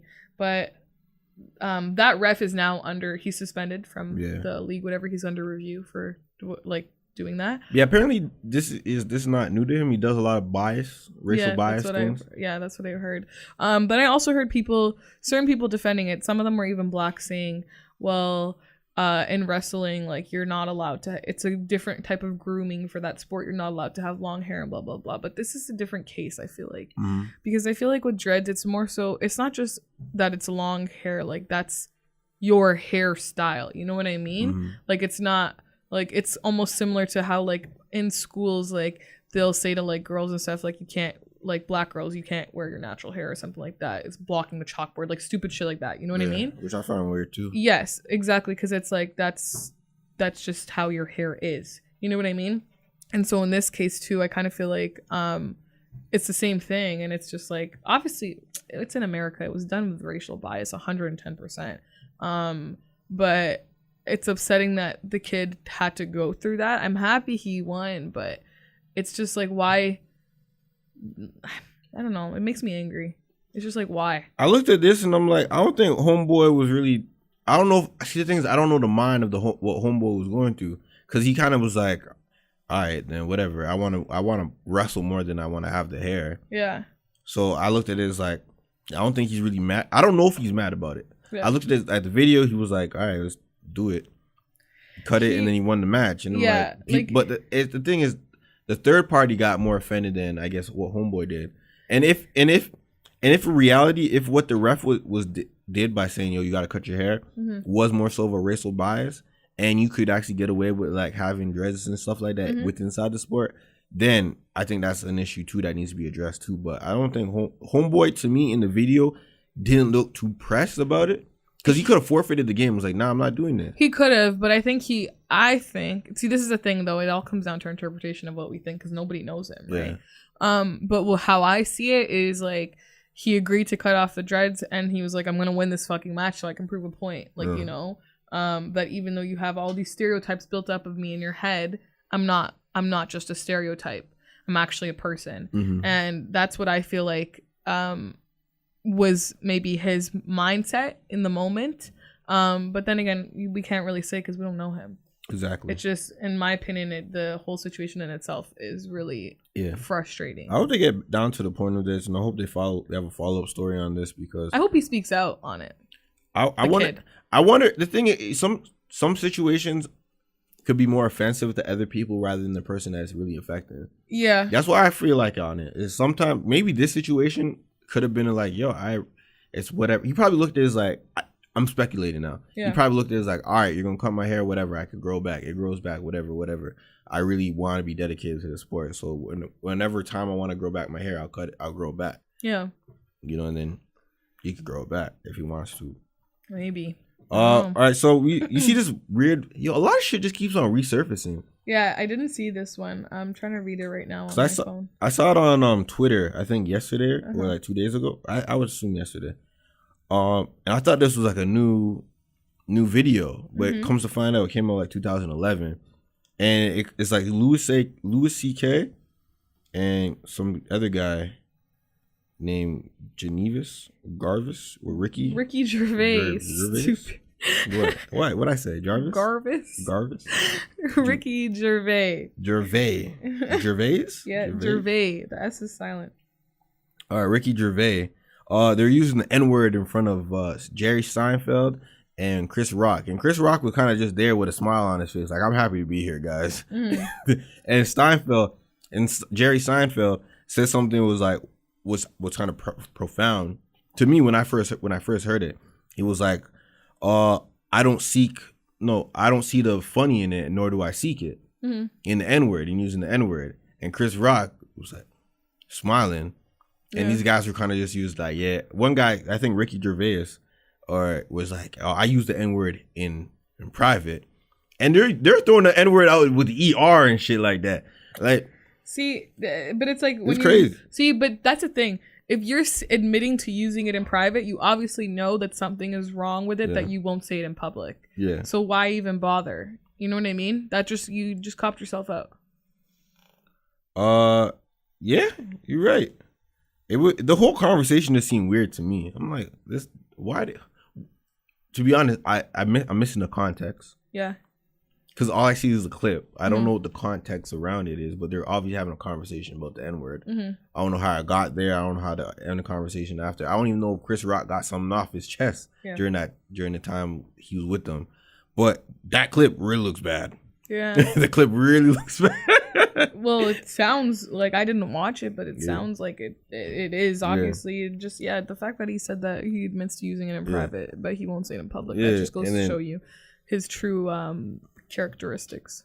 Yeah, so it reminds me of, you know what, so listening to the episode of the Food and Liquor podcast that you were on, and I got through 2 hours of it, and within those 2 hours you guys were talking about like it had to do with the N-word, and somebody asked, I don't remember their names, I was confused with who was talking half the time because I was doing my makeup while I was listening to it. But okay, so somebody was saying like, why are you okay with Hispanics using the N-word to say hi to you? And then they were saying, well, you know, like, I know they're using it more so in a term to be like, hey, what's up, like, whatever. It's never with a hard ER, and it's never like in a derogatory way. But then when you really think about it, Hispanics are historically been prejudiced to black people. One and two, when you really think about it, anybody could, if you have that mindset, let's say you think like that, and I come up to you and I'm just tossing it around and just saying it, whatever, and like, you're like, oh no, it's cool, like, Nina's cool, whatever, like, I know she doesn't mean it like that, but like, for you to openly say that, and then for me to know that, I very easily could just be actually using it in a derogatory way, but just taking advantage of the fact that you're allowing me to do it and say it's okay. You know what I mean? So I feel like that in itself, it's just not, that's how I feel about that. Like, I don't think people who aren't black shouldn't say it, and I don't think that I think that people saying, yeah, well, it's okay if they say it because they're not saying it with the ER, and I know they're saying it to say what's up, they could very well be mocking you. Yeah. And then funny enough, people were like, this guy was like, all right, so Steinfeld. What I said? Stein. I don't even know what you're trying to say. Fuck you, Jerry. We'll blame it on your wisdom teeth this week. Yo, I don't know what we're gonna do about every other week, but this week we'll say that. I can't really. Yo, my jaw, like, the shit. Okay, take your time. It hurts, man. I think I'm getting it to the point a lot easier this week. Yeah. But all right. So looking at this, seeing Jerry, Wayne Braley said like he's not technically a saint or a hero in the situation. He's just technically smart because he didn't say anything on it. And then, funny enough, a lot of people were gravitating to Jerry, saying like, "Yo, this is like the stand-up guy or use up." So then they started. I seen one other tweet brought up something about Jewish people as a whole, how Jewish people don't buy any German cars or they don't go to Germany type shit. Really? Yeah, or something about they don't buy German cars. Some other shit how Jewish people stick together type of shit, which we already know. Yes. And it was like, oh, this is the reason why black people can't seem to get it together. You're just having one black guy in front of a room full of white people just using the N-word so freely, and he doesn't really do anything about it. From that specific clip, it looks bad. Yes. But it's from 2011, so I'm not really going to be mad at shit. Like, but I think regardless, it looks bad because it's like he should have stood up for them. Like, he should have tried to educate them on why it's not okay. But even though because the thing is, a lot of comedians think they can get away with literally anything because they're comedians, which isn't the case. I don't know if this was like a joke or something. I don't know if like it's honestly, from the clip, it seemed like they're just having a really open conversation about some just wild shit. I don't know, man. It doesn't sound very educated. And then people who were upset with what's his name, Steinfeld, after Steinfeld. What'd I say? Steinfeld. Fuck. It's okay. After that's why I'm here. Yeah. So it wouldn't be a podcast recording if I didn't correct you at least 3 times. It's hard, man. Don't worry. Seinfeld. It's okay. Seinfeld. I keep on saying Steinfeld. It's okay. Man, they're gonna be mad at me. Not all of us have Stein in our names. Okay, continue on with your point. Yeah. So I saw another hater person on Twitter show a picture of Jerry from like the 90s dropping off his teenage girlfriend, and they're like, "Yo, she was black." No, she's white. Oh. She's white. Well, come on. Well, why no? Oh, I assumed that it was gonna be one of those. Oh well, he had a black girlfriend. So No. He, like he said, he doesn't find the humor in it, nor does he seek it. Okay. That's why he never gets it off. But yeah, people are like, oh, just because you think this guy's good, you think black people are like you. Black people are trying to gravitate to him. Oh, look at what he did back in the early 90s and shit, with him being with a teenage girlfriend and shit. It's like, come on, bro. Like, why you bring that up? Why is that even your repertoire of knowledge? People always think it's an eye for an eye. That's the problem. But Jerry didn't do nothing. They were like, all right, just because you guys just want to put some positive behind Jerry, I'm gonna find some other shit on him, make him look bad. Like, that's the thing. They wanted everyone to be look equally as bad. Yeah, like no one's good. Like eventually, I hope when I blow up, I hope I didn't say nothing crazy. You say nothing crazy. Yeah. Like, nothing like yeah. I mean, I don't want to, like, even if I say something crazy. Listen, either way, I got your back because I know you. Yeah. But I'm sure there's people out there who really do think that you be talking all types of crazy. But again, it all comes down to perception. Yeah, I mean, I think I might be harsh. I think I might be a hard pill to swallow at times. Yes, yeah. But definitely. I don't think I'm saying anything. Well, maybe I don't know. Maybe if in you years, said something mad stupid, I would tell you. Maybe 10 years from now, what we thought was regular is going to be, yo, you got that off? Offensive. That's so offensive. Because remember back in like the early 2000s, you could say, yo, she's retarded, that's gay, and you could get the F word off. Yeah, all of it. Yeah, you could get all that off, and that was cool. So if someone went far back and brought that shit up today, like, yo, you're such a homophobe, you're such a you're sensitive to mental illness type shit. You know what I mean? Like back then, like you could get a lot of shit off. Yeah. And I'm saying right now, all this I'm saying right now is in the PC era that I could get off now. But you don't know where shit could go in 10 years from now. Where shit like I'm sure there'll be something they'll pull up against us. It's okay. I hope it goes viral and it's like, wow, I hope it was like whatever they pull up for me 10 years from now, I hope it goes viral and people like, yo, he really had a point like 10 years ago and it's shit's still making sense to this day. Yeah, I want to be one of those like, yo, he's a philosopher. And when it happens, I'll pull up this clip. Yeah. Okay. I want to be a philosopher of our time. Okay. But yeah, let's moving on to some other shit. So you see this little clip about Orlando Brown hit rock bottom? I briefly saw. I didn't watch. I watched like the first 5 seconds of it and then I closed it. But I didn't see that you put it here though. That's fine. To be honest, man, I don't know what to look at Dr. Phil. Is he exploiting or is he helping? I think he's doing both. I could see that. I mean, don't get me wrong. I watch Dr. Phil every day. Yeah, I think he's doing both. I can see it. Cause at first it was like, it started off cool and it just progressed. It was like, I forget how long it was, like 5 minutes or maybe less than that, maybe 3 minutes. And within those 3 to 5 minutes of the conversation we had with Dr. Phil, it went from, okay, it was good. And then it just progressively got worse. Yeah. And I'm like, dude was like, all right, yeah, I still talk to Raven. We hang out. Well, not hang out, but we have conversations. Everything's good. And then it got after that. It was like, yo, I just had addiction with crystal meth and weed, and now I have like plenty of kids. I have 4 kids. Then he started tripping on really didn't know the age of his oldest one, didn't know the names of a lot of them. God damn. And it's like, damn, what the fuck. And he said something that he's been sober for 4 years. And then he was like, nah, and then he doesn't sound sound. Like when I was hearing him speak, he sounds like he was dribbling up a lot of his words. I did hear that, and I thought maybe he was high during the interview. Maybe he was high. I thought he was high. I thought he got high in the interview as well. Yeah. Because I was like, yo, homeboy can't be this Even bad. What's it called? Demi Lovato admitted that she had a Dr. Phil special as well, and she said that she used to be high before a lot of her interviews. And that was like just before her overdose thing happened. But she wasn't coming off like cracked out, uneducated, like, yo, I'm really eating ass. Sometimes it hits the drug differently in some people. Because I'm looking at this guy, I'm like, all right, drugs are a neurological thing. Yes. It affects you neurologically, right? I never assumed if I was taking drugs for like, say, a long period of time, it's going to fuck up the way that I speak and make me sound less educated. Well, because eventually it fucks with your actual brain in itself. I remember in the 8th grade, it was 7th or 8th grade, the school that the education system in Ottawa, good job, because they terrified the fuck out of me. We're doing drugs? They showed us this video of this guy who took LSD. And psychedelic.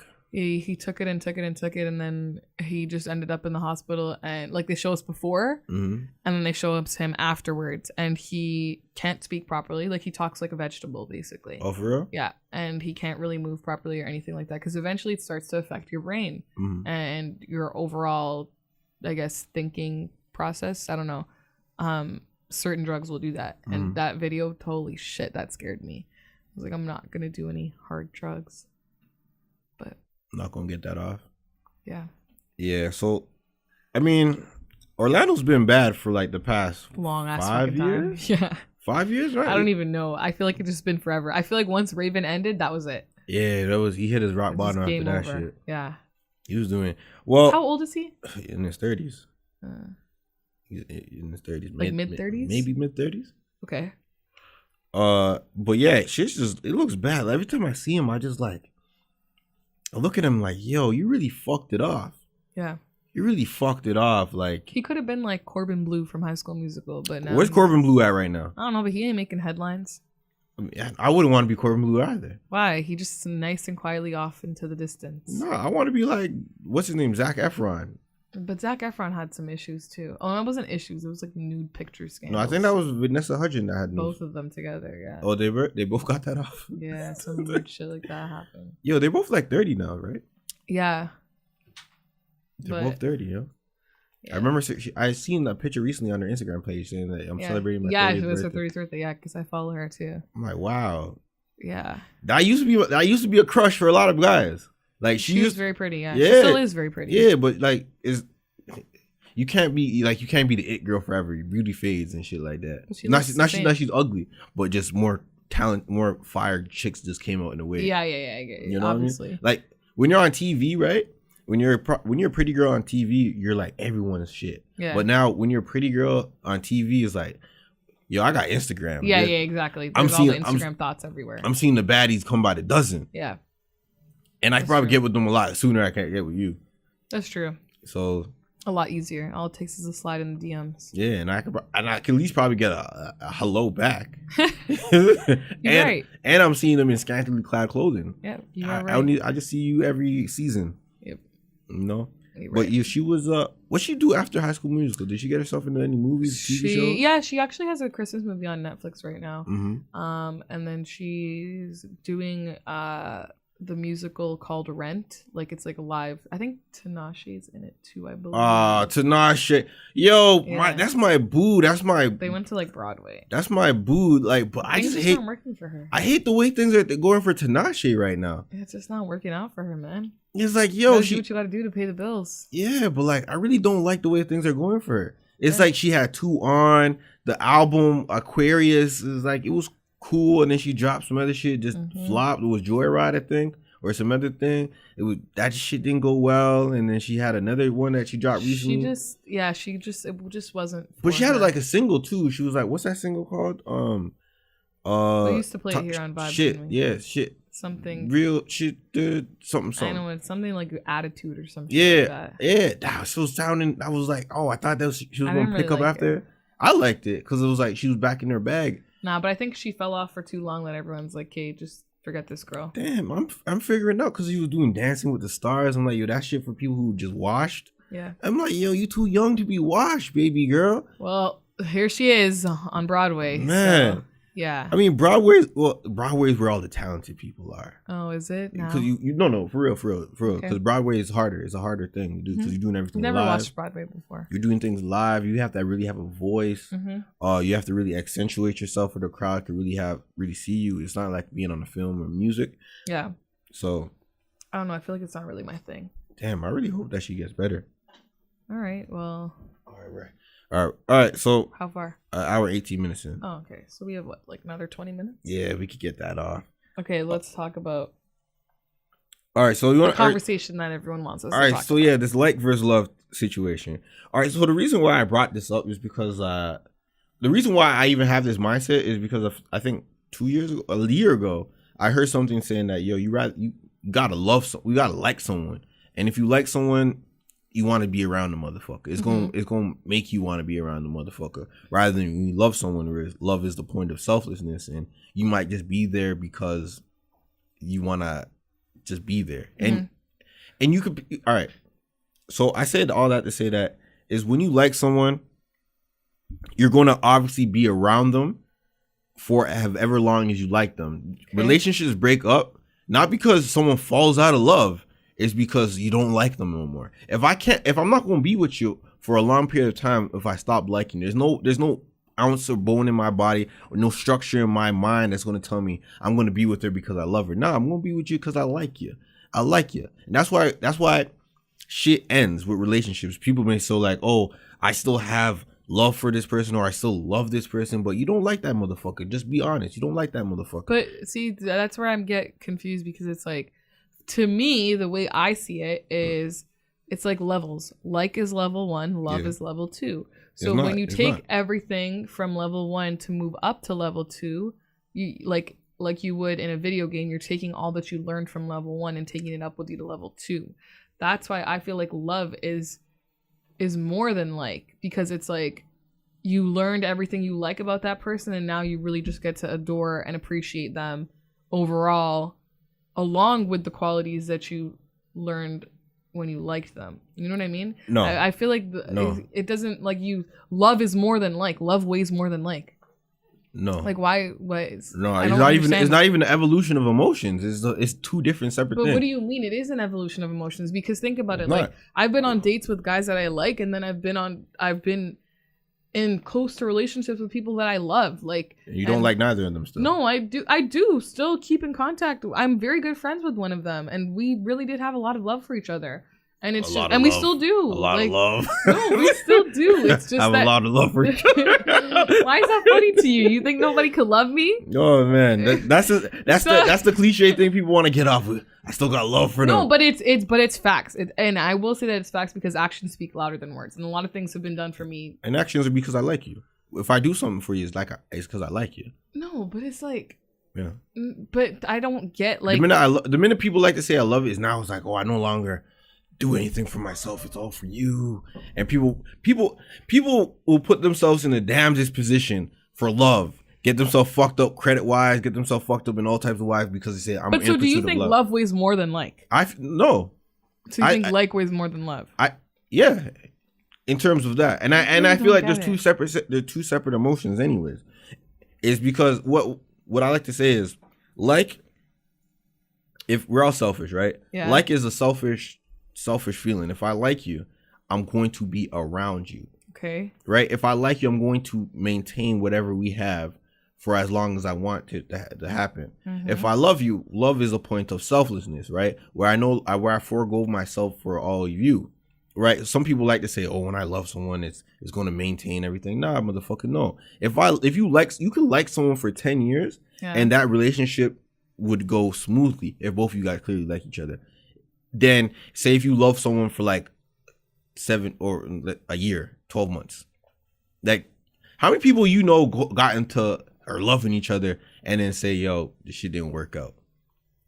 Shit changed. When they say not a lot. When shit changed, people say, yo, I don't like the person no more. No, listen. I feel like you know what I feel like this is. I'm gonna do some psychology shit on you now. Well, go ahead if you think you can get that off on me. I feel like this perception you have more so has to do with your previous experiences and possible, like, I guess I don't want to say trust issues, but just in the ways that you do trust people. Mm-hmm. I feel like it has to do more so with that. Go. Then I feel like it has to do more so with that than it does in you really believing in that like weighs more. I really can't get it through my head that why you think it weighs more than love. I don't understand. Are you listening to your video thing about it? Yeah, yeah. Okay. Right in the podcast. You know what? I might plug it in. Hey, you might as well. I might plug it in. Like cut in the audio clip from Yeah, it? put in the audio clip and plug it in, and it's like, all right, this is my original thought from it. Because I haven't really spoken about it in like over a year, so it's like these past few days I've been talking to people about relationships. This theory I adopted from the hater, aka Star. He said that he was looking to get married, but he didn't care if the woman loved him. He just cared whether she liked him or not. So from there I developed this thought. Well, this theory, in order for a relationship to thrive and survive for a long period of time or even a lifetime, both individuals need to generally like each other. I feel like love is a separate emotion and a different component to a relationship altogether. I feel like people are programmed to think love is the bond to a complete union, but I say liking someone is the ultimate determining factor in whether a relationship will thrive. Hotshot, what do you think of my theory? Apollo, what are you thinking, bro? You don't understand that in order for people to be in a relationship for a long time, you got to actually love each other. Like, how can you spend so much time with someone without loving having them around? You know what I mean? Like, how can you want to be in a relationship with somebody that you don't love? See, the thing is, you're using love in the wrong way. I feel like a lot of people are using love in the wrong way, but this is just my theory. The definition of love is the point of selflessness. So love is the point of selflessness. Okay.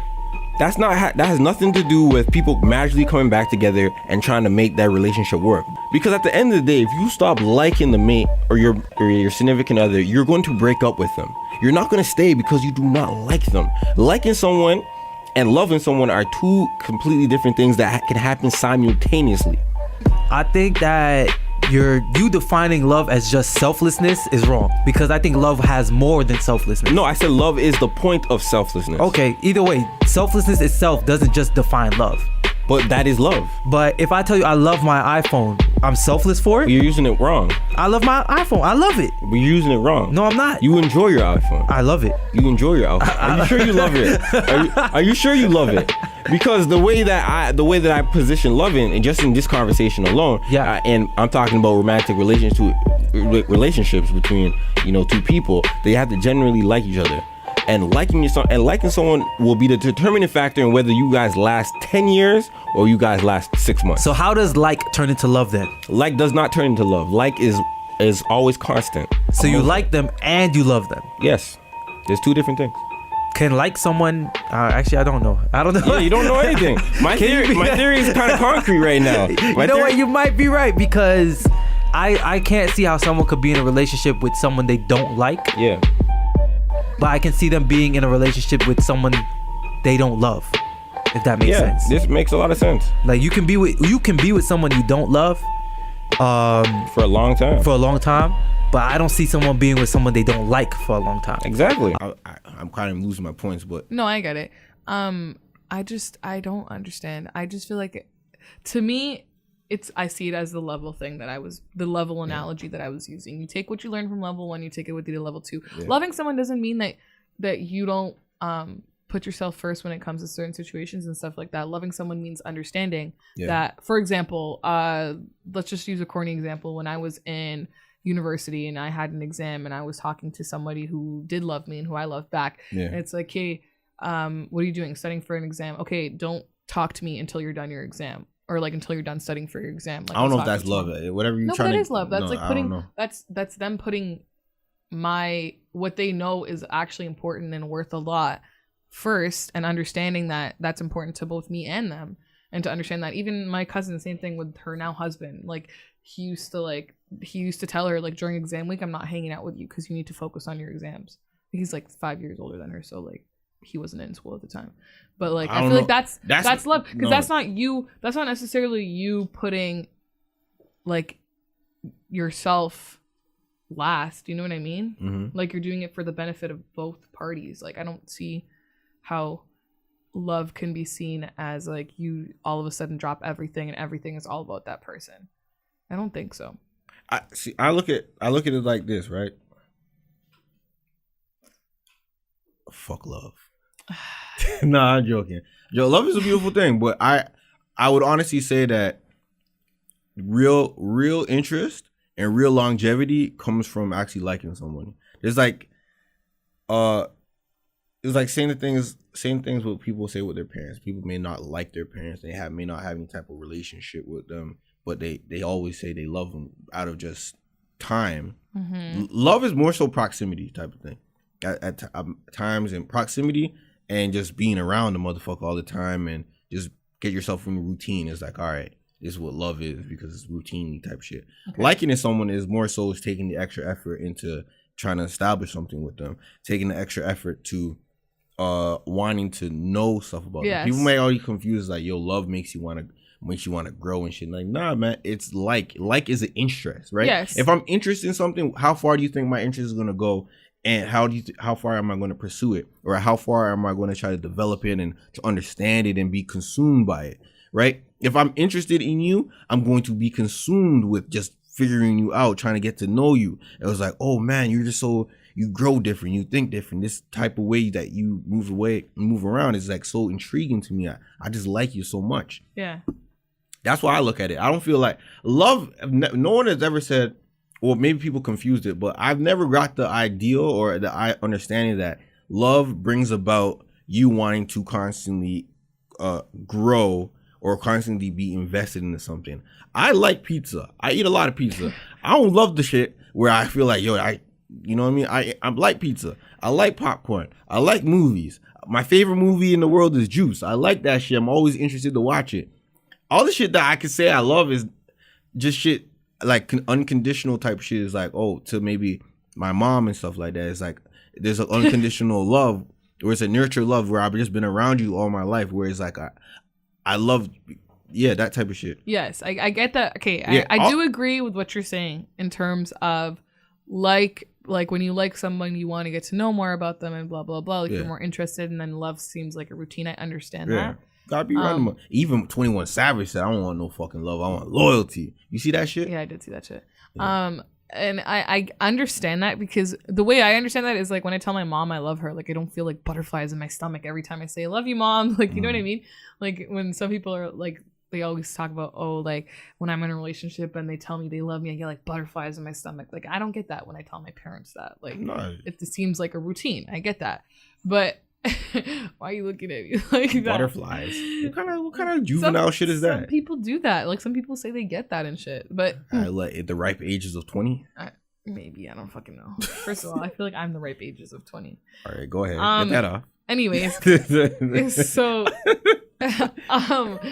so what I'm trying to say is I understand that. It's just that I don't believe that it all of a sudden at love your interest in getting to know somebody stops. I feel like no, it doesn't. It's as long as you like them. If you can love someone and you can like someone at the same time. But I don't get it. The minute I stop liking you means I want to distance myself away from you. No, because the minute I stop liking you is either one of two things. I either start to actually love you, or I either do want to distance myself from you. But if I'm loving you, I'm taking everything I learned about liking you into the other level, and I'm loving you with abundance. It ain't no level. No, it is a level. No, people. It's like ain't no. Let me ask you this. Have you ever told a girlfriend that you love them? Nah. Liar. You're such a liar. I'm being so dead ass. Listen, anyone who's Apollo's ex-girlfriend, if you're listening to this, please comment on the post and let us know. Or just DM me and tell me. Go ahead. You won't find no one. You know why? Because I take that shit serious. I won't be throwing no love. Never told anybody. Never. I never told no girl that I loved her because no. Really? Yeah, my longest relationship which was 2 years. I never told my girlfriend I loved her. Not because I didn't. Actually no. I didn't say I didn't love her. It's not because I was running away from the shit. It's like I really liked her, and that was one of my best relationships. I really liked her. I was so interested in her. So what do you say? I really like you. Like, is that it? Yeah, and I did stuff to. So for 2 years, you didn't say I love you. No, that's whack. No, I've said I love you to two people, like two guys in my life. Yeah, you got that off so early too. Like no, it wasn't early. Well, it was like it was 8 months in. Yeah, I've never said that shit. I've never had the inkling to say like, yo, I love you. It's like I just say I like you. I really like you. I just don't. I agree to disagree with you on this. And I feel like even if I don't say I love you and you're looking for me to say I love you, then this relationship is going to be doomed anyways. Well, it's not that you're looking for them to say I love you. It's obviously when you say it. Well, obviously, okay, let's say, for example, I said it to somebody and I wasn't getting it back. Like they weren't saying it. Because I've been in that situation where they said it to me and I didn't say it back for a little while because I was like, I really don't love you yet. Like, I need some time. like Like, it's not that fast. Whatever. And plus, you rather me like you because I'm going to stay around. No, that's not what I said. I know. No. But That's what you were saying. That's what I'm saying. Yeah. You rather me like you because the minute I stop liking you, I'm going to drop you off. Okay, that's you. But for me, it's like when someone says I love you to me, I won't say it until I mean it back. And if let's say the roles were reversed in that situation and I was the one saying it to the guy and then he wasn't saying it back to me, yes, within a matter of time, like within a couple months later, then I'll start to question, like, so where is this really going? Because obviously at that point, when I tell you I love you, that's me really letting my guard down and letting you in on everything, because my guard is always up a little bit. When I slowly start to open up, it's like how Shrek said, it's like an onion. Can't you just open up to someone that you like? It makes them. I don't trust people like that. I mean, I feel like you're using words that make it seem like, oh, okay, when you love someone, you gotta open up. Nah, but it's for me personally, so let's go off of this thing, because a lot of my views on it comes from personal experience. I've been in situations where I liked someone and things were going great, but then it was like when like I said, because my guard is always up, I didn't really open up much, and then when I did, slowly after a couple like months of talking to this person and constantly hanging out with them and stuff, and then it's like we get into one argument and everything I ever told him in confidence was thrown back in my face as weak points. You know what I mean? That's some whole ass shit. Yeah, like it was thrown back in my face as weak points. Like, okay, well, like you're like, it's not my fault, you're like this and whatever and blah blah blah. And I'm like, I told you that in confidence because I was opening up to you in terms of things that I struggle with, and it's like you're gonna throw that back in my face. That's fucked up.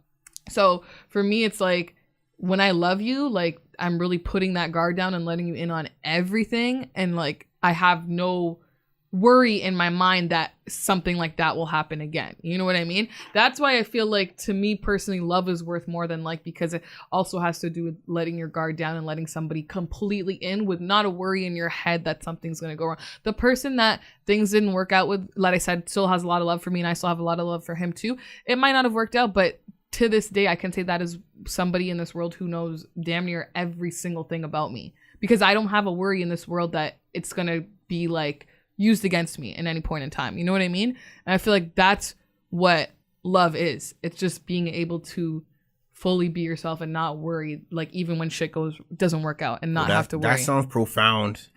That sounds so profound. Let me just give you that.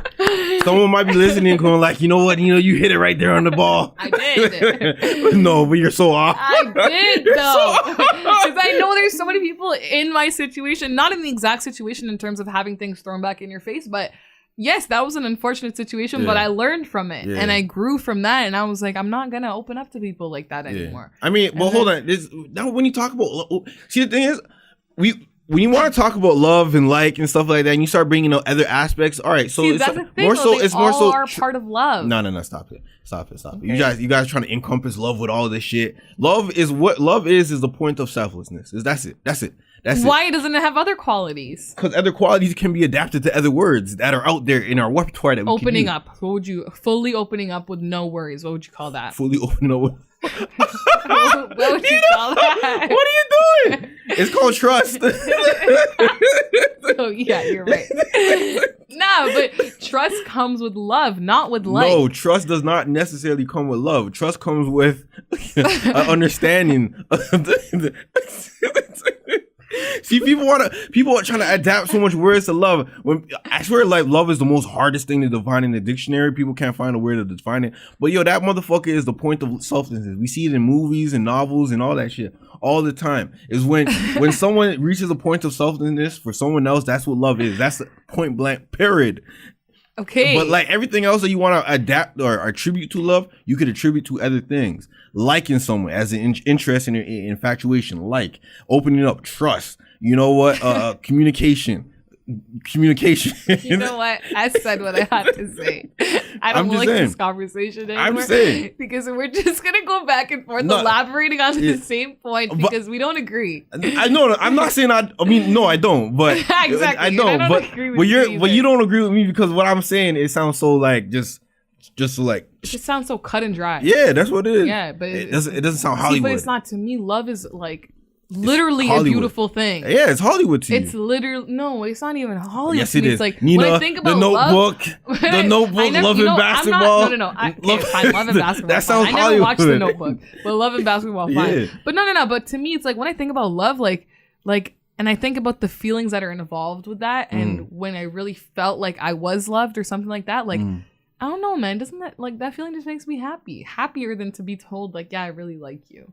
No, you got to understand. Because the thing with liking somebody is like, that's easier to break off than it is when you love someone. I think love is toxic at times because when you reach the point of selflessness, you kind of feel like, oh, this is all I have to do now. This person is all I'm with. Yeah. And I feel like, that even love at times that can put you in a position where you're damned. I think when you like someone, it gives you enough power to be the power of choices. Like, yeah, I'm gonna ask my parents this question. Yeah, and my grandparents. And they're married. Go like, do you like her?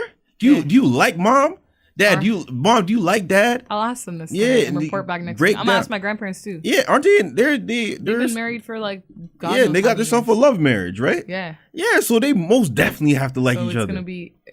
They break it down. They talk about, and you gotta ask. We gotta break it down. Talking about like if they're good with money type shit. Like, you know what I mean? Like marriage is a business. Well, but my parents have a joint bank account and everything. Like it's. Because everything is a unity. You probably found your mom attractive with her finances. Let me tell you. Yesterday I posted something on my Instagram story and I got some comments back from some girls and I'm like, yo, what'd you post? About how I just want to be more involved with just finances, personal credit and stuff like that. And so some girls hit my DMs and I'm like, they're talking money with me and they're saying this is what you could do with credit. And I'm telling you, man.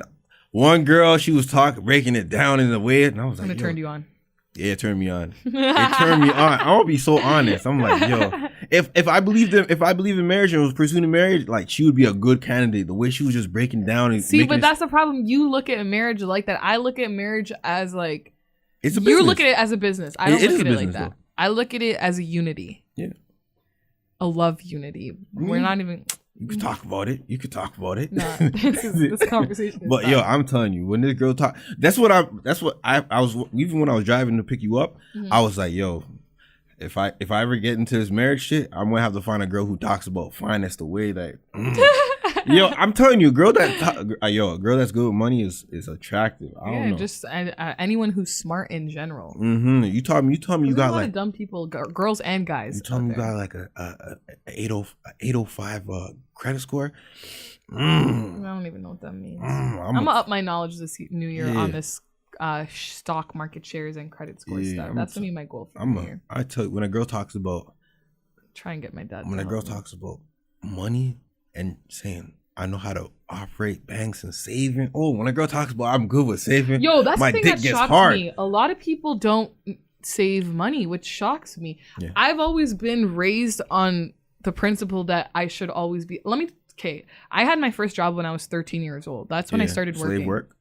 I actually was illegally hired. I was working at a Subway in Ottawa. I was actually slave work. And I worked since I was 13 years old, and my parents always instilled it in me, like, you should save your money. You should save your money. Even from when I was a kid and I would get money from the tooth fairy and stuff, I would always save it to buy like a new video game for my Xbox or something like that. And so it was always instilled in me. But then it's like, I have friends who really don't save shit and who don't have any sort of savings account. Like for me, it's like, I'm not necessarily saving for something, and I'm not saying I have a lot in my savings, but when I'm doing something like maybe, like for example, vacation to Mexico, that came out of my savings account because I'm like, I was saving for something I didn't really know what. Well, I was trying to save for a car, but that went left. But like, it was like, like I had that money there, even like as backup when it comes down to, maybe I might not have enough on a certain check to cover maybe a little bit more of my credit card. I'll just pull it on my savings, like stuff like that. It really makes me nervous when people tell me they don't have a savings account, because it's like, yo, without my savings account, I would probably be in a really bad rut right now. Like I wouldn't feel financially secure that I have something to fall back on. Yeah. Like that really blows my mind. I have a check-ins, I have a savings, I have a tax-free savings. Yeah. I have an investment one where like with TD investment where it just accumulates growth. See, I have my checkings, I have my tax-free savings, and I have a retirement saving plan my dad opened for me when I was 18. RSPPT? He just made me transfer it to Saskatchewan for a Saskatchewan pension plan because apparently the interest rate's better on that. A lot better. Yeah, look it up. Damn. I'll ask him. He literally made me like... It's like opening a Swiss bank account. Open a Swiss bank account? But you never heard the saying is like when you put the stuff in the Swiss bank account, it's better for you. Really? Yeah. You never heard that, Jose? No. How old are you, man? 23. You fucking up the references. Like when I said that, you're supposed to be like, it's like that. But nah, that just went over your head. All right. It did go over my head. Yeah, exactly. All right. But yeah. You say Saskatchewan? Yeah, Saskatchewan pension plan. Look it up. How much you have to pay into that monthly type of thing? You don't have to. No. You don't have to. I could just put like a lump sum. And however much you want. You have to do it on your credit card though, which is annoying. Like you can't just take it from your bank account. And that's weird though. That's not even my money I'm putting. That's what I'm saying. That's why it's annoying. Because my dad texted me literally the other day. He's like, "You should put some money in your pension plan from your credit card." Like he always reminds me, like every couple of months. I hope you're putting some of the money that you spend when you go out in your pension plan, whatever. But yeah, and then he's like, yeah, you can only do it on a credit card, and I'm like, what the fuck? We gotta switch up the Educating Regular podcast and make it more so educated. Next year, we gonna come here with portfolios. We'll come with knowledge. Yeah, a whole bunch of places where you. Let's do that by June. So 6 months after the new year starts, we should have a full knowledge of credit scores and all that shit, and try and help. We're gonna come here and we're gonna have like a full financial podcast. Okay. You might would you want to make it a bonus episode or just a regular episode? Either or. All right, we'll figure that out. Yeah. And we just come here talking about knowledge from point A to point B, let people know different places where they could If you listen to this and you know about this stuff and you're well versed, please hit our hopeless asses up. Yeah. Because I don't know shit. I wanna be, yeah. And you gotta be patient because sometimes I just don't be understanding. Yeah. Yes. Yeah. Oh, so you want to talk about more stuff, or you want to? This is gonna be coming on the weekend on a holiday. Or you want to go longer? You want to? I don't really care. All right. So you want to talk about? we went from money to talking about fucking proposals. Yeah. This is a big one that was going around. All right. I remember hearing this thing back in the day, but I don't want to talk about the one underneath it, by the way. Yeah. Well. Yeah. Something about some standard bar back on the ground. I don't remember what I put there, but I didn't really care about it that much. Yeah. All right. So so if a man proposes to a woman, right, and she says no, is the relationship now over? Yes. Is it? You know why I say that? Why you say that? I actually got into discussion with my friends about this as well. Why? The reason I say that is because when you propose to someone, you're not saying yes to a marriage on the spot right then and there. Mm-hmm. So when you say no, it can't be like, there can be no other reason for it other than the fact that you genuinely don't see a future with the person. Mm-hmm. You can't say it's finances because, like I said, you're not getting married on the spot. You're not getting married tomorrow. You can't say it's happiness because, again, you're not getting married tomorrow. Nothing is happening within the next minute or so after you say yes. You know what I mean? So there really can't be any other reason than the fact that you're genuinely not interested in that person. People wait years before they actually get married. There's people who, I know somebody who waited 10 years before they actually got married. Like, there's people who wait like a year, 2 years. Some people just wait a couple monlike. Yeah, those people wait a couple months. Are you wild, disgusting. My family, a lot of my family members do that. Like, literally, think about it. My cousin got engaged August. She waited a year. Yeah. My other cousin was like 4 months. Hold on. What do you mean? Proposed or married? Proposed to in August, and she got married in August. The other one was proposed to. Like August the following year? Yeah. Then the other one was proposed to. The other one was shorter. The other one was proposed to, and then she got married like 4 months later. So how long were they together? How long were these relationships? But they date before that, obviously. What's dating? Like, they've been in a relationship for like... An exclusive... Like, my cousin, for example, the one who waited a year, she was dating her boyfriend for 10 years before that. Okay, all right. The way that you made it seem was like they were just like, they were dating for like a few months. No. They dated for at least a couple years. Like, at least 2-3 years. Like, my aunt was 2-3 years. My other cousin was like a year or two. Like... Yeah. Some people say like around the 3-year mark is a great time to understand if you want to marry someone. Like 10 years is a little excessive, but I get that for my cousin's case because she started dating this guy when she was 17. So she got married at 27. So it makes sense. I think 10 years is a great way to see how the person pans out over a decade. I mean, I feel like you just know after 3. How do people say that? To be honest, I will not introduce somebody I'm dating to my parents until I'm a year in and I know that shit is for real. Yeah, you don't take someone serious until after 6 months anyways. Yeah, well, for me, like, no, because you know how some people be introducing them to their parents like a month after meeting them. For me, my thing is like, okay, you guys, I'm cursed with 3 month situationships. Like that's literally, it's like 3 months. Gotta ask for more, man. No, 3 months hits and it's done, and it's like, okay, cool. Like thanks for that. Could you imagine if I had introduced there's obviously certain cases where it was longer than that. But like, could you imagine if I had introduced my parents to all those people? Like, I think of the people who do get in those scenarios and introduce their parents to all that. Like, my parents are going to be thinking I'm running a fucking brothel or something. Like, you know what I mean? Pussy, community like, pussy. Yeah, like, so I would literally wait a year. But when it comes to the whole marriage thing, it's just like, and even also wait a year before posting someone on social media. I am very proud to say I've never posted anybody on a Snapchat story, on an Instagram story, nowhere. To be honest, I would probably post my girlfriends on my Instagram story if I was just trying to be one of those corporate guys that wear a suit and tie and have one of those good full-time jobs and earn around about 100K or maybe upwards towards 100K a year. I'll post my shit because I'll be extra normal. Like, what's my life? I work in the office. I'm really trying to be like a public figure. So it's like, let me just. It just makes me laugh because I'm happy I've never done it, because then it's like you see the people who get fucked over so bad, and then they go and tell the whole world about how they got screwed over so bad by someone they were in a relationship with that they've been posting, and then all of a sudden they come back 2 weeks later posting them again, and it's like, you just told us how much you the situation sucked. But anyway, sorry, that was off topic. When it comes to the marriage thing, I think if you say no, you're not serious about it, because there's no like nothing saying you got to do it on the spot. I think you just don't see a future with the person, and what the fuck is, like, then what are you there for? Just to waste your time and kill some time in your early 20s or whatever, or late 20s? Like, nah, it's a no. That's what I think. Well, why I say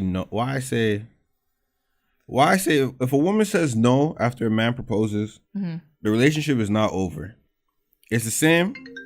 What? My mom's actually calling me. I'm gonna just ignore that shit. Answer it. Nah, man. She gonna be all up in my ear talking about, where you at? I'm here at home looking for you. I was like, yo, relax. You didn't tell her you're going to record the podcast? Nah, she wasn't home. She was at work when I left. I was like, all right. I thought I would be back home before she got back home. Oh. But you know how life goes. Yeah. You left a little late this morning. Yeah. Actually, no, I left on time. You guys try to answer it. Nah, I'm already knowing that shit. I don't know. She gonna call again. Okay. She messed up the whole flow of the podcast. Like, okay. the content. You were just getting off. The content. Yeah, I was about to get this content off. Like, all right. So, why say the relationship isn't over? Yeah, isn't over after she says no. It's like when a girl says no to going out on a date with you one time, or like no to having sex. The no is never a permanent no. It's a no. When a girl says no, is usually has an expiry date. So when I say that is because maybe she's saying no right now because her idea of what's going on with each other, or maybe she never really had a clear understanding of what this was. So when you propose, it's like, oh shit, now you're trying to take it to that next level. And most times when girls see that a guy is trying to take it to that next level, they either back the fuck out, or they go like, you know what, fuck it, let me improve myself and get to that level where he wants to maintain it. It's like, oh, now I can see a future with him type shit. So I know it has an expiry date. When a girl says no, I don't want to have sex with you today, doesn't mean she's never want to have sex with you. She will probably have sex with you tomorrow, or tomorrow, or after she tomorrow, or after she shaves her coochie. Either one. But I think I get what you're saying. That is a valid point. Yeah. I do get that.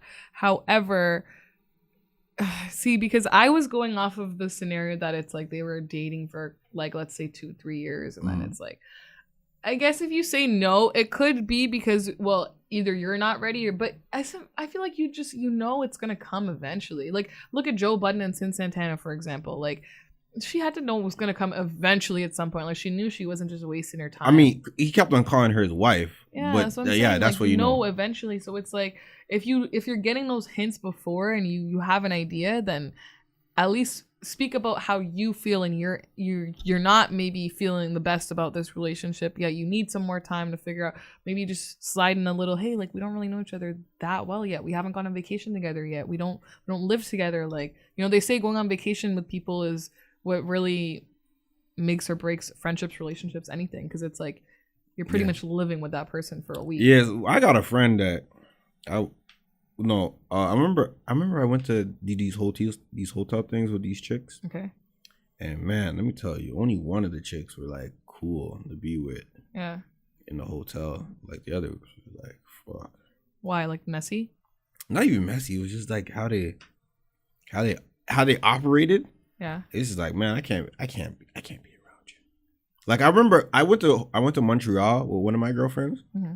Beautiful time. Also went to like spend the New Year's with my girlfriend in a hotel. Beautiful time. Okay.